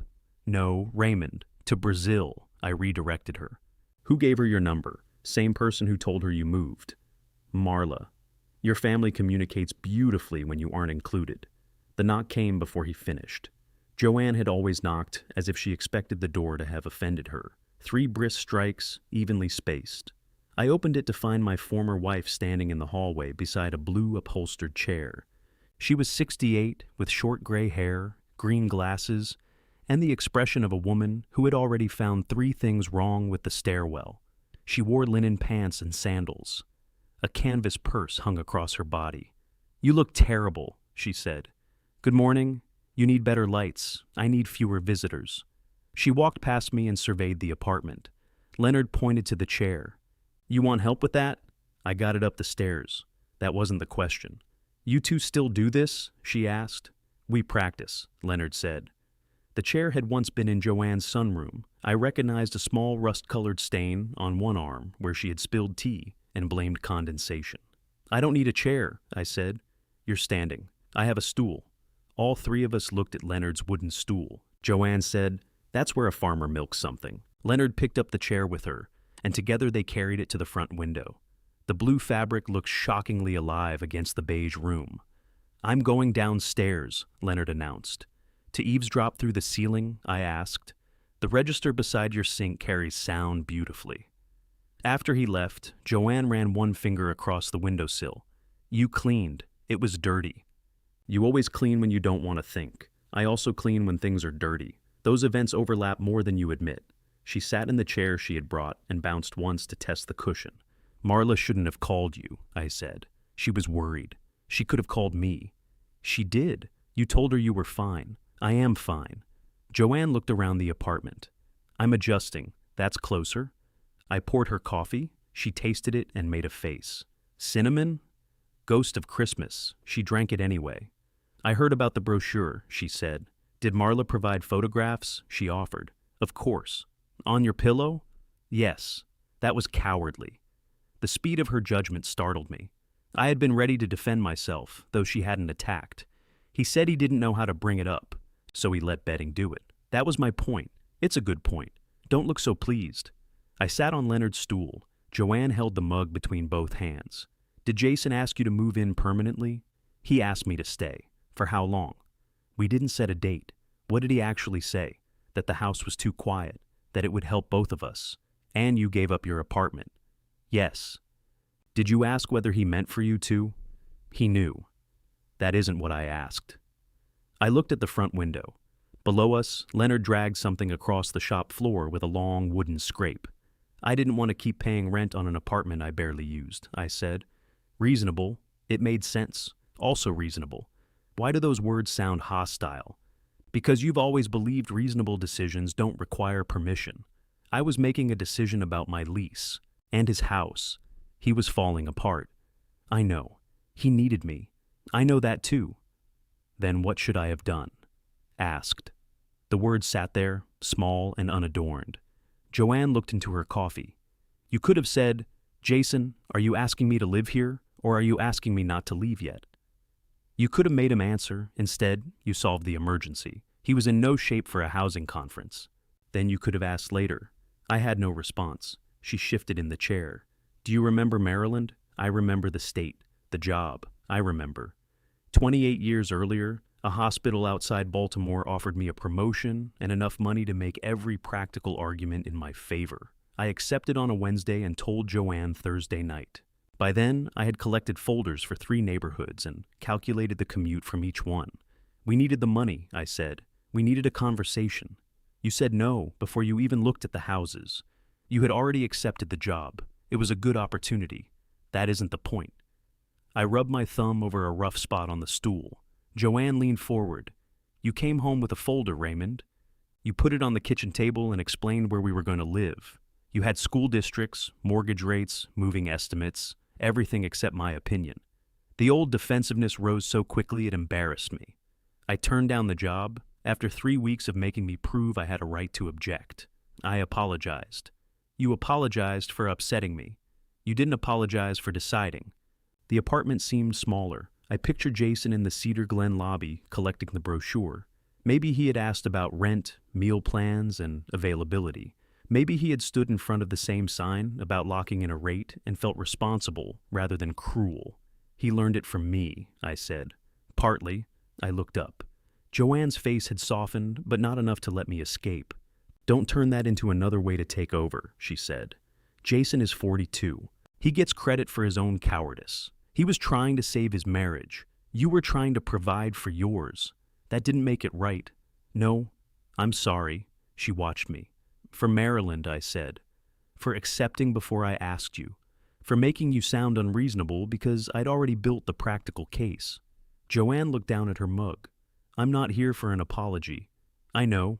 That makes it more annoying. I can take it back. Don't you dare. We sat without talking. Unlike my silence with Jason, this one did not feel like leverage. It felt old enough to rest in. Finally, Joanne said, Marla says you like Cedar Glen. Everybody is fascinated by that. Would you live there? Maybe, later, if I choose it. Good. You don't think I'm too young? I think you've been 70 since you were 35. She finished her coffee and stood. At the door, she looked back at the blue chair. Keep it. I was going to. You could say thank you. Thank you? And call Marla before she calls me again? I will. Joanne left. A minute later, I heard her laughing at something Leonard said downstairs. My phone vibrated on the counter. A message from Elise read, Jason told me you moved. Are you all right? I started to type. I'm fine. I erased it. No, I wrote. But I chose the apartment, and I'll be all right. Her answer came almost immediately. Thank you for telling me the truth. That evening, Jason called while I was eating canned soup in Joanne's chair. Elise agreed to come over on Thursday, he said. That's good. I want you there. Why? So we can all clear this up. You and Elise need to clear it up. You're part of it. I'm the part who moved. Please. Just through the 17th, you can stay here or only come for dinners. She trusts you. That's the problem. What does that mean? You don't want me there because I'm part of the marriage. You want me there because you think I can keep it from breaking. Is that so terrible? For me to be the brace around something you won't repair? Yes. He went silent. I wouldn't ask you to cook, he said. I looked at the soup balanced on my knee. That's the same job without an apron, I told him. Then I said goodnight and turned off the phone. The silence after the phone went dark was louder than the call. I finished the soup, washed the bowl, and checked the phone before bed, even though I had turned it off to prevent myself from doing exactly that. When the screen came back, there were no messages. I was disappointed, which irritated me. Thursday morning, I bought a small table from a used furniture store. The owner helped me load it into my car and tied the trunk shut with orange cord. Halfway to the apartment, I realized I was driving toward Jason's house. Habit had taken the wheel at the second light. I pulled into a gas station, sat beside a pump I did not need, and studied the traffic until somebody honked behind me. Then I turned around. Leonard helped carry the table upstairs. "Dining room's getting crowded," he said. "It has a table and a workbench." "Exactly. One more chair, and the fire marshal gets involved." I put the table beneath the front window. From Joanne's blue chair, I could reach it if I leaned forward. The wooden stool went on the other side. Leonard stood with his hands on his hips. "You planning to invite someone?" "I'm planning to stop eating over the sink." Same level of commitment. When he left, I found myself looking at the clock. Jason and Elise were supposed to talk at 6:30. At 6:20, my phone remained silent. At 6:45, it vibrated. "Where's the roasting pan?" I read the message twice. It was in the cabinet above the refrigerator, where it had been since I moved in. I set the phone face down. A second message came. "Found it." At 7:12, "How long does chicken take at 350?" I typed, "until it's done." Then I erased it. "Use a thermometer," I wrote. He answered immediately. "Where is that?" I carried the phone into the bedroom and left it on the bed. The apartment had become clean enough that cleaning it again would have been an accusation. I went downstairs instead. Leonard had left the shop lights on. He was at the center work table stripping red fabric from an armchair. "I thought you were retired," I said. "I thought you were upstairs. I asked first." Mrs. Donnelly called. Her cat destroyed this. The chair's arms were shredded. The cat has standards. The cat is dead. That seems excessive punishment. It was 18. Leonard handed me a tack puller. I worked beside him without asking whether he wanted help. Old habits did not disappear merely because Joanne had named them. After 10 minutes, Leonard said, "You planning to stand there all night?" "I'm pulling tacks. You're watching your phone." It lay on the work table between us. The screen lit again. "Call me." I pulled another tack. "You should answer," Leonard said. "He's having dinner with Elise." "Then definitely answer. You might be dessert." I told him I wouldn't mediate. "Good." Leonard pulled a strip of fabric loose. Dust rose around his face. "So answer and don't mediate. That sounds simple. Most boundaries are simple. Keeping them is where people get theatrical."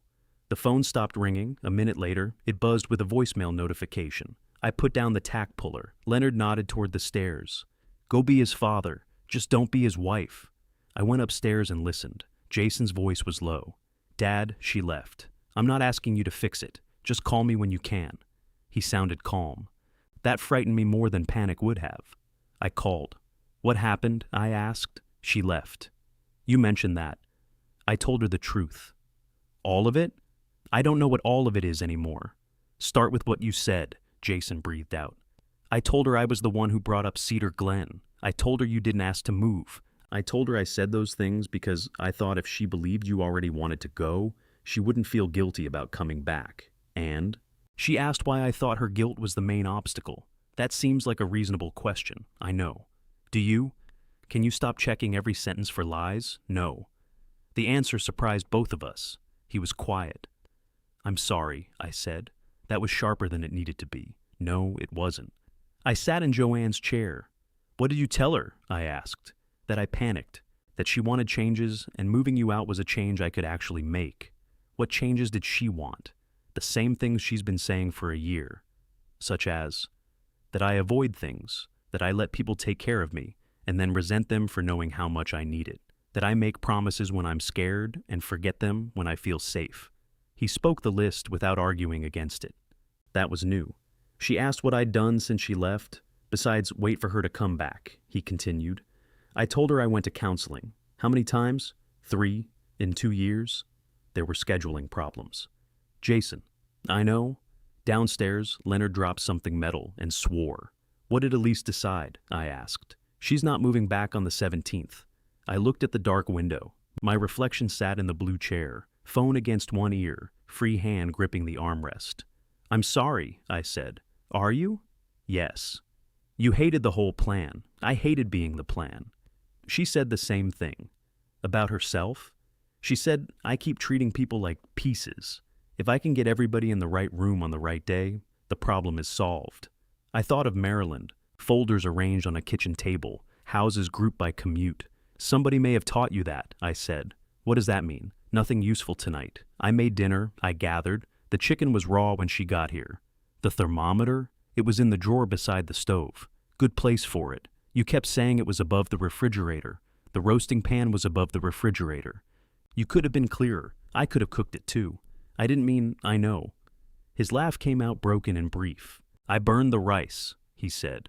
That takes commitment. I forgot the water. That would do it? I ordered pizza. It came after she left.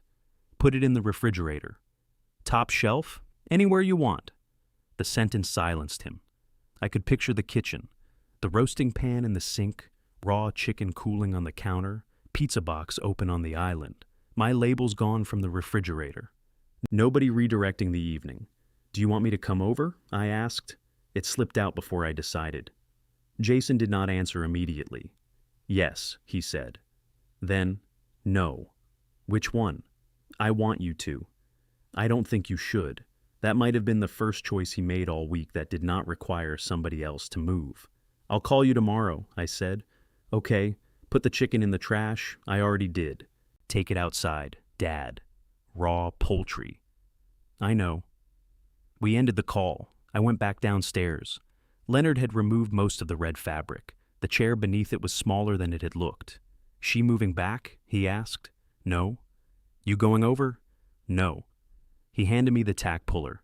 Then finish what you started. By noon the following day, Jason had called twice and left no message. I didn't call back. Not because I wanted to punish him.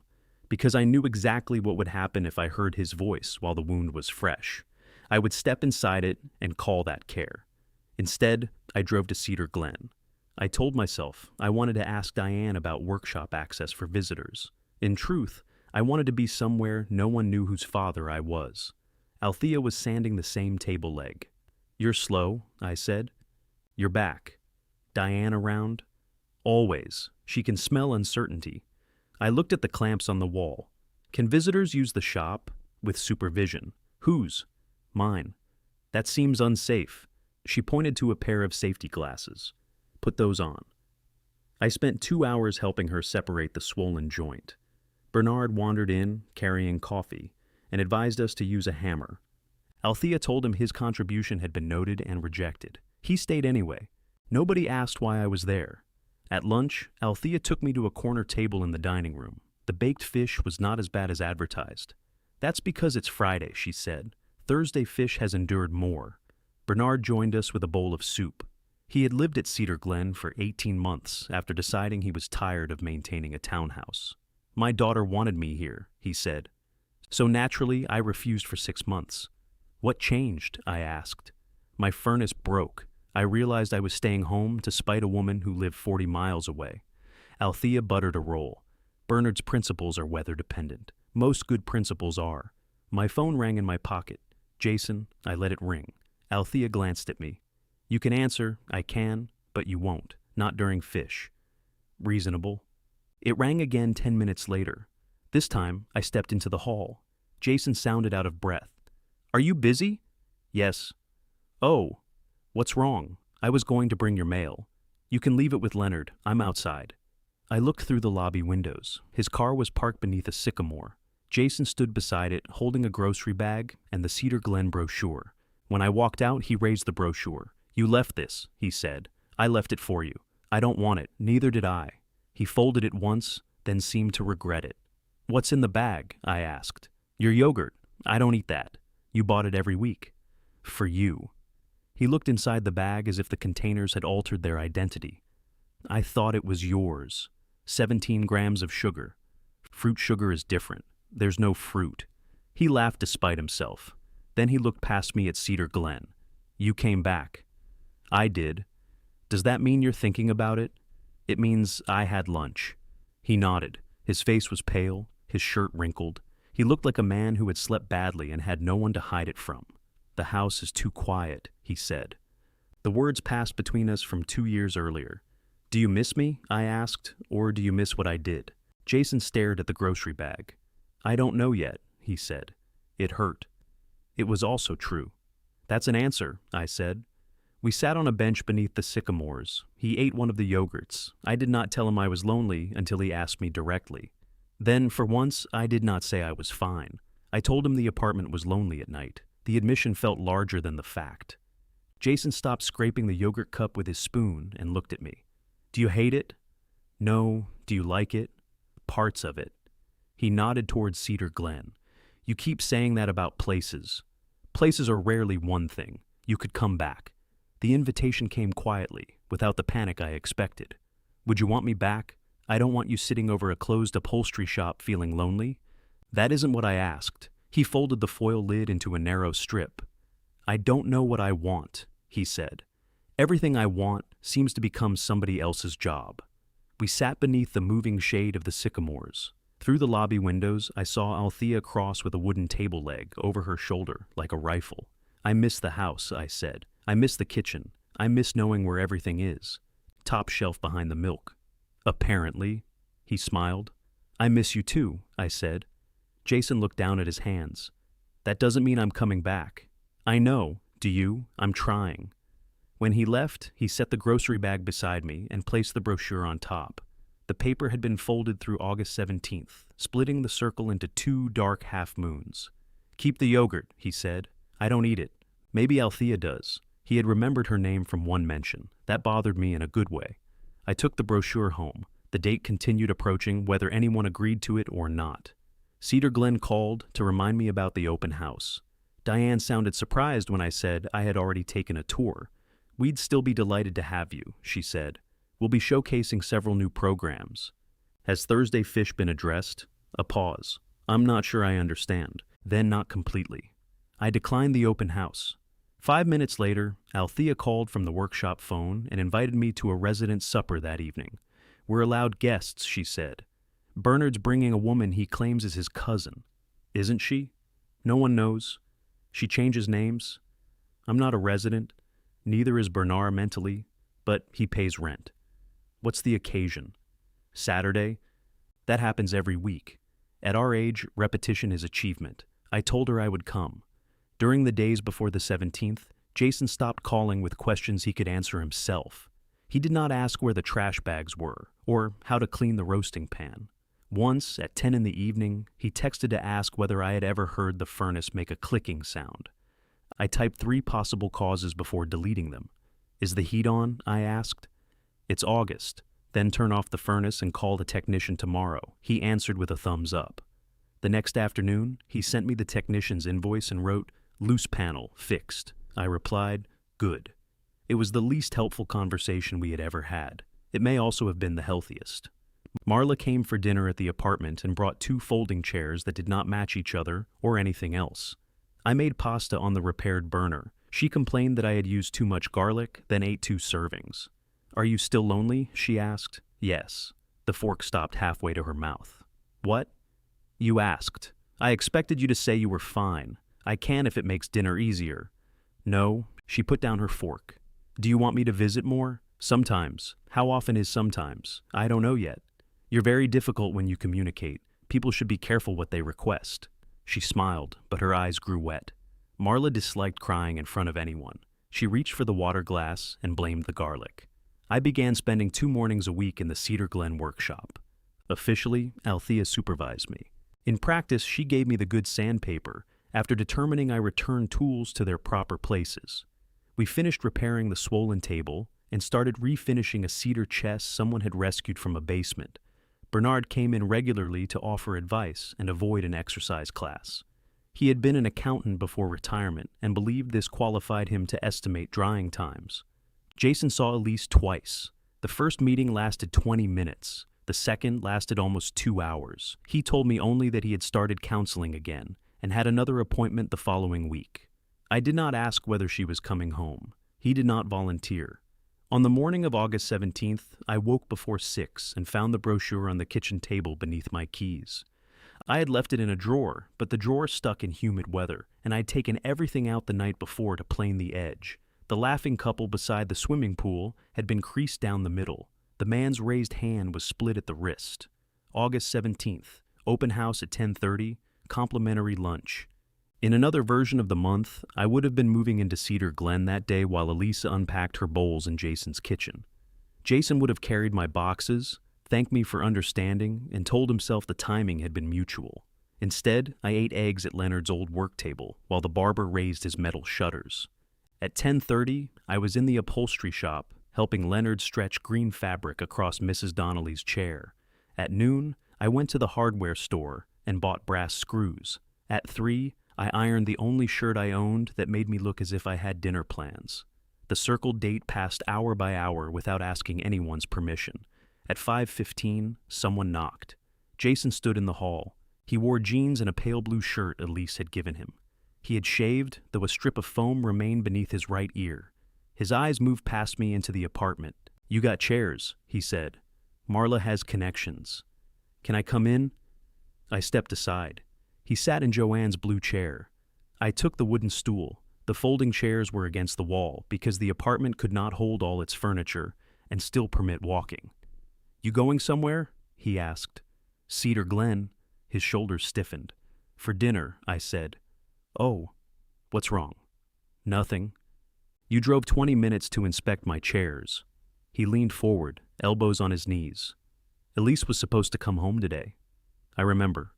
She went to her sister's instead." "For the weekend?" "I don't know." I waited. Jason rubbed his palms together. "She said she isn't ready to make another plan." "That sounds wise." "It sounds like something you'd say." "Then she should be concerned." He didn't smile. "I thought if we could have dinner tonight," he said. "The 3 of us?" "No, I haven't asked yet." "You're about to. I want her to see that you're okay, that we're okay. Are we? We're talking. You're asking me to perform a result you haven't earned yet." His mouth tightened.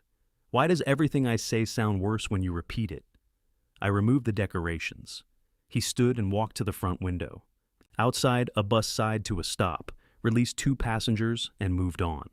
"I told her the truth," he said. "Some of it, all of it. Then, what do you need me for? I don't know how to make her believe I mean it." "You can't." He turned around. "That's helpful. She doesn't owe you belief because you finally told the truth. You give her something truthful, and then you live inside it long enough for her to see. For how long?" "There you go again." "What?" "Looking for a date." He stared at me. I glanced toward the brochure, still on the kitchen table, his face folded.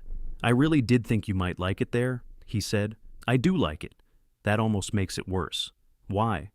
"Because it means I can't tell myself the idea was the mistake." "No." He sat again, but this time on one of the folding chairs. It shifted beneath him with a metallic squeak. "I was scared," he said. "Of Elise leaving?"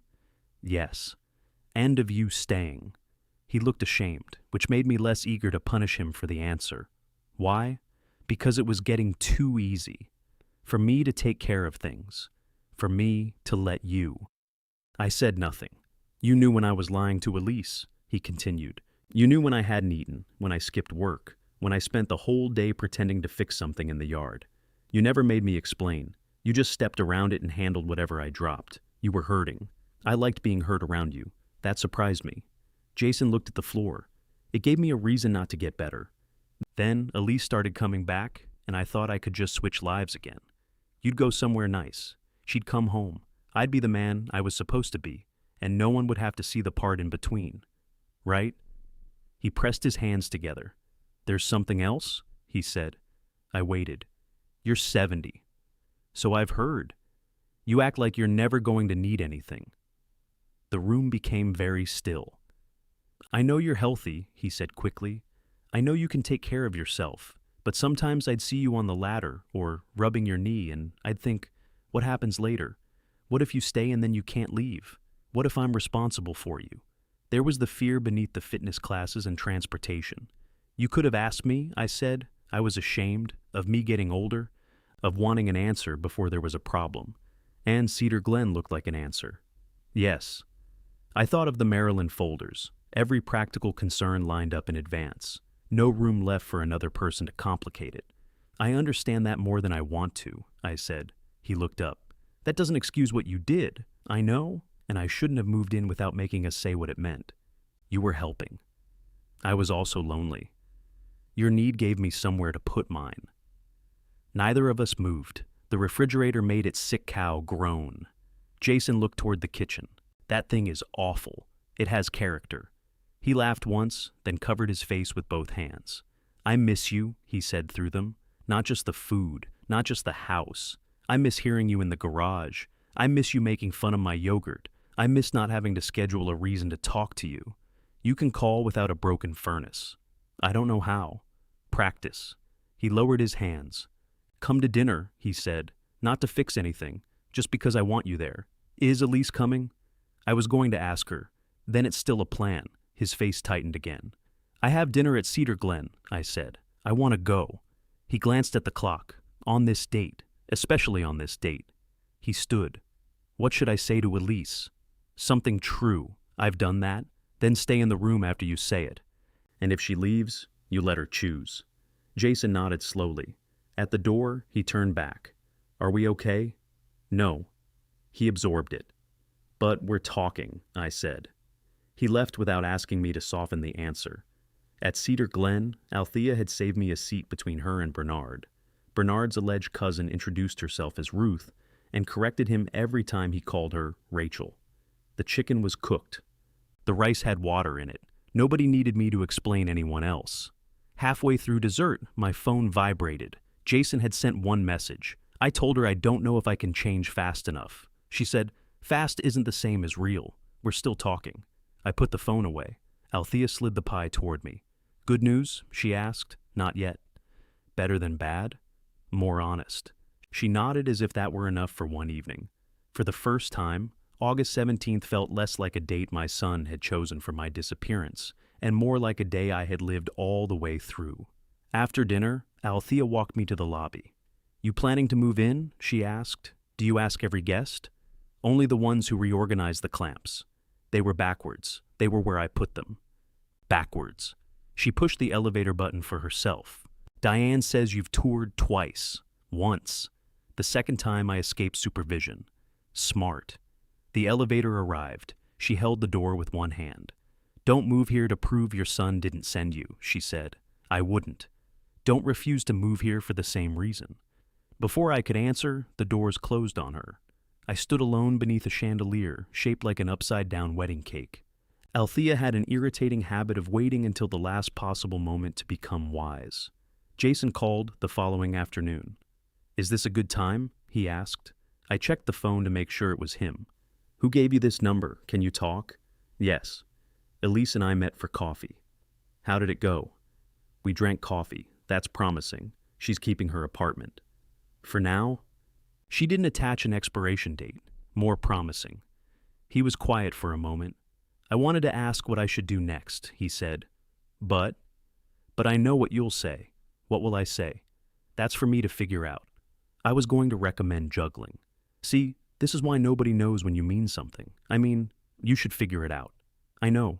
We spoke for 11 minutes without discussing the furnace, dinner, or the location of household objects. It was harder than fixing any of them. The next time he called, he invited me to lunch at a diner halfway between the house and Leonard's shop. He arrived before me. Jason had not arrived before me anywhere since his wedding. He was in a booth with 2 menus and a glass of water, already waiting on my side. I didn't order for you, he said. Congratulations. I almost did. Thank you for your honesty. He smiled. The waitress came. Jason ordered a turkey sandwich instead of the bacon cheeseburger he wanted, then changed his order back to the cheeseburger before she walked away. Counseling, he explained. They encourage bacon. They encourage noticing when I say what I think somebody else wants to hear. What did you think the waitress wanted? A healthy customer. She wants a tip. I know that now. He told me he had seen the counselor twice since August 17th. He and Elise had gone together once. They were not planning her return. They were deciding whether they could have a marriage that did not require one of them to surrender first. Her phrase, he said. It's a good one. Annoying, though. The good ones often are. He dipped a fry in ketchup. She asked me why I called you before I called her every time we fought. What did you say? That you didn't leave. The answer stopped me. Jason looked embarrassed. That sounded bad in the room, too. It sounds honest. You always picked up. Most of the time. You drove 90 miles because I called you wearing one sock. I looked at him. You remember the sock? I never found the other one. Good. I was beginning to think I imagined it. He rolled another fry through the ketchup without eating it. Did I take advantage of you? He asked. Yes. His eyes lifted. I let you, I added. That doesn't make it okay? No, I'm sorry. He did not attach an explanation. No panic, no good intentions, no pleasant features at Cedar Glen. I accepted the apology without telling him everything was fine. The following Sunday, he invited me to the house for dinner. "What are you making?" I asked. "Food." "That broadens the danger. Pasta? With water?" He nearly hung up. When I arrived, the kitchen was messy but functioning. A pot simmered on the stove. Garlic bread waited on a baking sheet. The counters were crowded with ingredients because Jason had not learned that putting things away while cooking prevented the room from looking burglarized. I did not touch anything. The blue bowls were gone from upstairs. Elise had returned them to storage. Her photograph from Savannah remained on the hallway table, but the second toothbrush was no longer in the bathroom. Jason had moved her cardboard boxes from my old work area. They were stacked against the far wall, leaving the pale rectangle empty. "You can use the garage if you want," he said when he saw me looking. "For what?" "The radio. My bench is at the apartment. You could bring it back sometimes. An oak door doesn't travel socially, right?" He had cleaned my former bedroom. The bed was still there with different sheets, navy instead of gray. No measuring tape, no boxes. It looked less like my room than it had before I moved in, which was probably healthier. At dinner, Jason served pesto with a sauce that needed salt. I ate it without comment until he asked. "It needs salt," I said. "I knew it." "Then why ask? I thought you might lie. Trying something new." He passed me the salt. Marla arrived during dessert with a store-bought pie and accused us of having dinner without her. Jason said he had invited her. She checked her messages and discovered he had. Then she accused her phone. The three of us sat around the kitchen table until after 10. Without me managing the conversation, it wandered into odd places. Marla told a story about a shipment of dental chairs delivered to a funeral home. Jason admitted he had eaten yogurt for dinner twice. They argued about whether Joanne had always disliked garlic or merely disliked the way I used it. At one point, the conversation stopped. I felt the old urge to fill it. Instead, Jason got up and made coffee. The silence survived. When Marla left, I helped Jason carry the plates to the sink but did not wash them. He noticed. "Personal growth?" he asked. "Your dishwasher." He loaded it incorrectly. I let him. Before I went home, he stood with me at the front door. "Does it feel strange being here?" he asked. "Yes." "Bad?" "Not entirely." "Do you want your key back?" I had left the house key on the kitchen island the morning I moved. "No." He nodded, though the answer hurt him. "If I invite you again, will you come?" "Sometimes." "That's what you told Marla. She leaks. She was proud of you. That's worse." He laughed. Then he opened the door without trying to hold me there. The apartment above Leonard's shop changed by degrees. A couch arrived from a consignment store. I put shelves beside the radio bench and hung the brass lamp over Joanne's chair. Marla brought a plant I forgot to water. Jason visited on Wednesdays, usually with takeout, and Bernard came once to inspect the Philco. Bernard declared the reproduction knob unacceptable and spent an hour searching online for an original. He also ate half a bag of Marla's cookies and denied it while crumbs remained on his shirt. Loneliness did not disappear. It became less pure. Some nights the apartment still felt borrowed. The streetlights threw bars across the bedroom wall, and the barber's shutters woke me before dawn. But I knew the woman at the coffee shop downstairs from the tax office. Leonard began leaving his shop radio on in the afternoons. At Cedar Glen, Althea put my name on the workshop schedule without asking and dared me to complain. I complained. Then I showed up. Elise and I met once for lunch. She chose a restaurant with small tables and large menus. Her wedding ring was off again, but the pale line remained. "Jason says you're talking," I said. "We are. Is it helping?" "It's making things harder in a more useful way." "That sounds expensive." She smiled. "Counseling should have a better rewards program." I resisted asking whether they would stay married, she noticed. "You can ask," she said. "Do you know?" "No." "Then I won't." She folded her napkin. "He's different with you." "So am I." "He told me you don't answer questions for him anymore." "I answer. I just don't provide a full-service solution." He cooked for me. "How brave were you?" "We ordered dessert first, in case." I laughed. Elise looked out the window. "I don't blame you for helping him. I helped him avoid being alone. You were avoiding it too." "Yes." She turned back to me. "That might be the first time you've agreed with me without adding an explanation. I've been busy growing." How exhausting it was. In early October, Diane found me in the Cedar Glen workshop. She stood just inside the door, safely beyond the reach of sawdust, holding a folder. "I promise this isn't a sales ambush," she said. Then the folder is an unfortunate choice. A courtyard apartment is becoming available in November. I remembered that you liked the view. I like the workshop. It's one floor above us. Althea kept sanding the cedar chest as if she could not hear. Her shoulders had the unmistakable shape of someone listening to everything. Diane handed me a floor plan. The apartment was larger than the model we had toured. It had a proper kitchen along one wall, a bedroom facing the courtyard, and a small den. The current resident is moving closer to her sister, Diane said. There's no pressure, but I wanted you to have the option before we offer it to the waiting list. When do you need an answer? By Monday. A date. This one had not been chosen by Jason, but I still felt my body resist it. After Diane left, I placed the floor plan on the workbench. Althea blew sawdust from the chest. Nice den. You were listening. She has bracelets. What do you think?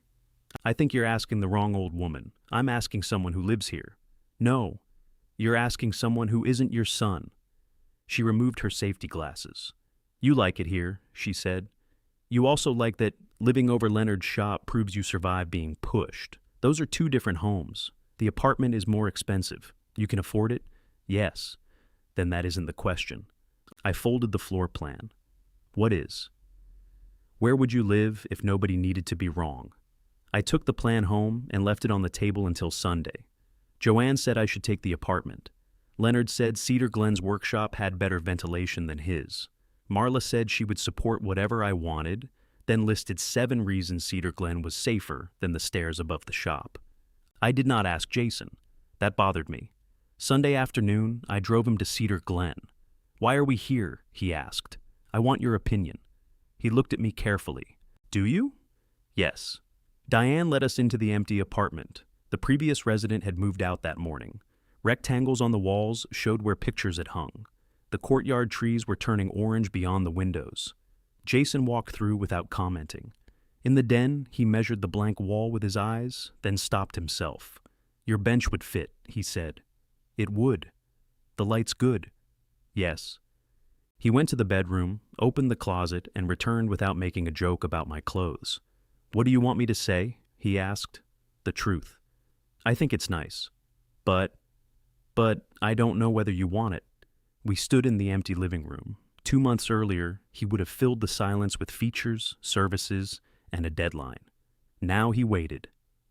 I think I do, I said. Jason nodded. Then he asked the question he should have asked before he ever picked up the brochure. What date would you choose? November 4th, I said.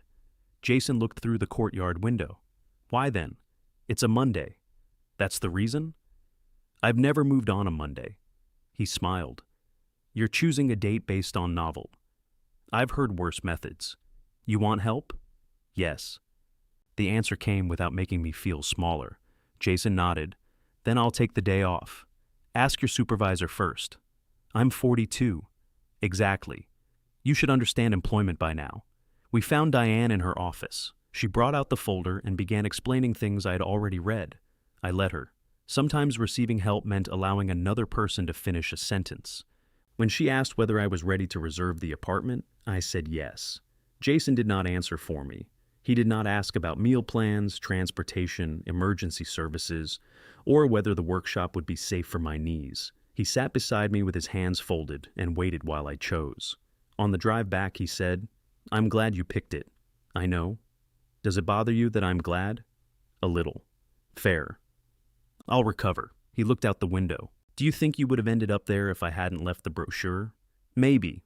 So, some good came out of it. Don't get ambitious. I was trying to find one positive thing.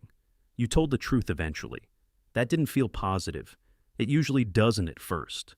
He nodded. At a red light, he said, Elise and I are staying married. I turned toward him. For now, he added quickly, we're not pretending everything's fixed. She's keeping her apartment through the spring. We're doing counseling. We're having dinner twice a week. Who cooks? We alternate. How is she alive? I've improved. Did you learn about water? I bought a rice cooker. Technology saves another marriage. He laughed. She said living separately makes it harder to hide inside routines. That sounds like her. She also said I have to stop giving progress reports to my father. Definitely sounds like her. The light changed. I kept my eyes on the road, but something inside me loosened. Not relief exactly. Their marriage was still theirs, uncertain and imperfect. The difference was that I no longer felt responsible for keeping it upright. When I told Leonard about Cedar Glen, he opened the sick refrigerator and took out 2 beers. "It's 11 in the morning," I said. "I'm retired. You've been retired all year. Time still exists." He handed me one anyway. We sat in the empty upholstery shop beneath the fluorescent lights. Mrs. Donnelly's green chair had gone home. The central work table was bare, except for a jar of upholstery tacks and a coffee ring Leonard had stopped trying to remove. "You'll miss my refrigerator," he said. "I'll visit the appliance wing at the landfill. You'll miss the barber. I'll set an alarm for 6:30 and slam a metal trash can." He drank. I turned the unopened bottle between my hands. "Thank you." "For the beer?" "For the key." Leonard shrugged. The place was empty. It wasn't only the place. I know. I needed somewhere that wasn't Jason's choice. I know that too. I probably should have said it earlier. "You were busy cleaning." I looked around the shop. "Will you rent the apartment again? Eventually? To someone who pays a proper amount?" "Unlikely.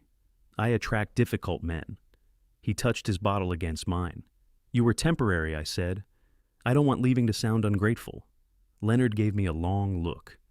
"You don't have to make something permanent to prove it mattered." I thought about Jason's house, my marriage, the apartment upstairs, all the places I had stayed too long, because leaving felt like admitting they had meant nothing.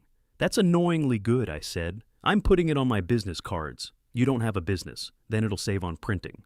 Marla responded to the news by opening her calendar. "I'm free November 4th, she said.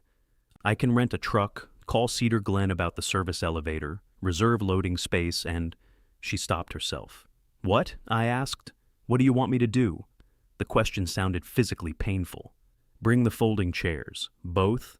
"No, Marla." "Surprise me." She made a note. Joanne said, "Good," then asked whether the apartment had enough light. When I said it did, she offered no further opinion. This made me suspicious. "Marla already called you," I said. "She called everyone." "What did she tell you? That you made your own decision and we're all supposed to behave?" "That doesn't sound like Marla." She used more words. "The weeks before the move were different from the weeks before, August 17th. Nobody measured my furniture without me. Nobody placed boxes where my life was supposed to disappear." I packed slowly, labeling each carton in my own handwriting. Jason came on Wednesday evenings. Sometimes he brought food. Sometimes he sat on the blue chair while I worked on the Philco. One night he asked, "What should I pack?" "The records. All of them, all, even the polka ones? Especially those. Cedar Glen has rules, nothing specific about accordions." He knelt beside the shelf and began sorting albums into boxes. After a few minutes, he held up a record Joanne and I had played early in our marriage. "Did Mom give you this? We bought it together. Does she know you have it? She has the better copy." He examined the cover. "You two are weirdly friendly. We weren't always." "What changed? Time?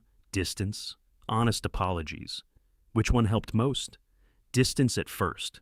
He laughed, then saw I was serious. "Elise says she forgives me," he said. "Then sometimes she gets angry all over again. That happens. It feels like starting over. It isn't. It's the same hurt arriving at a different door. What do I do?" I looked at him. He caught himself. "Stay in the room." "Yes. And don't make her anger about whether I'm a good person." "Also, yes. Counseling is expensive. I could have rented this chair and talked to you." "No. No. You would have called me from the parking lot and asked what to tell the counselor." He put the record in the box. "Probably." November 4th arrived cold and bright. Leonard brought his truck. Marla brought both folding chairs, despite my instructions. Joanne arrived with coffee and refused to carry anything labeled heavy, because, according to her, labeling a box did not constitute a medical evaluation. Jason arrived last, 7 minutes late. "I had to stop for something," he said. He opened his trunk and took out a new coffee grinder. "It has a lid," he told me. "Most do. This one attaches. Technology saves another kitchen." He carried it upstairs with the records. The move took 4 hours. At Cedar Glen, Althea had reserved 2 carts and written Raymond's Invasion on the workshop chalkboard. Bernard supervised from a chair until Marla handed him a lamp and told him to become useful. Jason and Leonard reassembled the radio bench in the den. The oak door fit along the blank wall with enough room for the brass reading lamp at one end. Afternoon light filled the room. Left or right? Jason asked, holding the steel cabinet beneath the bench. Left. You sure? Yes. He put it on the left. No argument, no tape. Joanne placed the blue chair beside the courtyard window. Marla set up the kitchen and asked before choosing a drawer for the silverware. I gave Jason the new coffee grinder, and he read the directions without pretending he already knew them. Elise arrived near the end carrying a plant. It's from Marla, she said. She says you killed the first one. It lacked determination. This one is artificial. I respect its commitment. She set it on the windowsill. She and Jason greeted each other with a brief kiss that was neither romantic performance nor cold obligation. They looked like two people meeting where they actually were. When the last box was inside, Diane handed me 2 keys. Would you like us to keep one at the front desk? She asked. Yes. I held the second in my palm. Jason was across the room, wrapping the cord around Leonard's drill. Do you want this? I asked. He looked at the key. For emergencies and visits when I know you're coming. Do you want me to have it? Yes. He took it without attaching it to his key ring immediately. Thank you, he said. That evening, we ate pizza around the small table. Althea joined us and told Joanne an inaccurate story about how I had nearly ruined the cedar chest. Joanne believed her without hesitation. Bernard appeared during dessert, claiming he had smelled pie from the elevator. There were too many people in the apartment. Marla's folding chairs blocked the path to the kitchen. Leonard complained that Cedar Glen beer was too expensive. Jason spilled coffee beside the new grinder and cleaned it up himself. The noise filled the rooms without making me responsible for it. When everyone left, I stood alone in the den. The courtyard lights had come on below. A few residents walked the brick path in coats. Somewhere down the hall, someone played the piano badly and with great confidence. The apartment was quiet, but not empty. Over the following months, Jason practiced calling without a purpose. At first, he sounded uncomfortable. Just checking in, he would say. On what? You. What part? I don't know. General father conditions. Sometimes we talked for 5 minutes. Sometimes he visited and stayed for dinner. He learned to ask, do you want company, instead of announcing he was on his way. Marla still overplanned, but now she presented her plans as proposals. Joanne came to Cedar Glen twice a month and formed an alliance with Althea that made me regret introducing them. Leonard joined Bernard's card game and accused the entire building of cheating. Elise kept her apartment through the spring. She and Jason continued counseling. Some weeks they looked hopeful. Other weeks they ate separately and spoke only long enough to arrange the next session. Jason stopped asking me to predict whether the marriage would last. One evening he told me, I used to think uncertainty meant I hadn't worked hard enough to control the outcome. What do you think now? That it means other people are involved. It was not elegant, but it was progress. My life at Cedar Glen became mine in ways usefulness had never allowed. I helped Althea manage the workshop schedule, but I also learned to say no when somebody wanted a table repaired during dinner. I joined Bernard's card game, even though I disliked the rules. I ate Thursday fish once and agreed it knew what it had done. The Philco finally worked. Its reception was poor, and the reproduction knob still looked wrong, but music came through when I turned the dial. One rainy evening, Jason stopped by with no tools, groceries, or crisis. I was at the desk in the den, trying to unstick the lower drawer. Want help? He asked. Yes. He knelt and pulled while I lifted the corner. The drawer came free so suddenly he nearly sat on the floor. Inside were old receipts, spare batteries, the Cedar Glen folder, and the brochure. Jason picked it up. The fold still split August 17th. His circle remained dark around the date. You kept this? Yes. Why? I sat in the blue chair while he turned the paper over in his hands. For a while, I kept it because I was angry. That sounds healthy. It wasn't. He waited. Now I keep it because the place was never the insult, I said. Being placed was. Jason looked toward the courtyard window. I'm sorry, he said. I know. I still hate seeing it. You can put it back. He slid the brochure into the drawer and closed it gently. From the dining room came the smell of baked chicken. I had planned to eat alone, though there was enough for 2. There was usually enough for 2. Old habits could be changed without being starved. Jason stood. Do you want company for dinner? He asked. I let the question remain in the room long enough for both of us to hear that it was a question. Then I pulled out the second chair.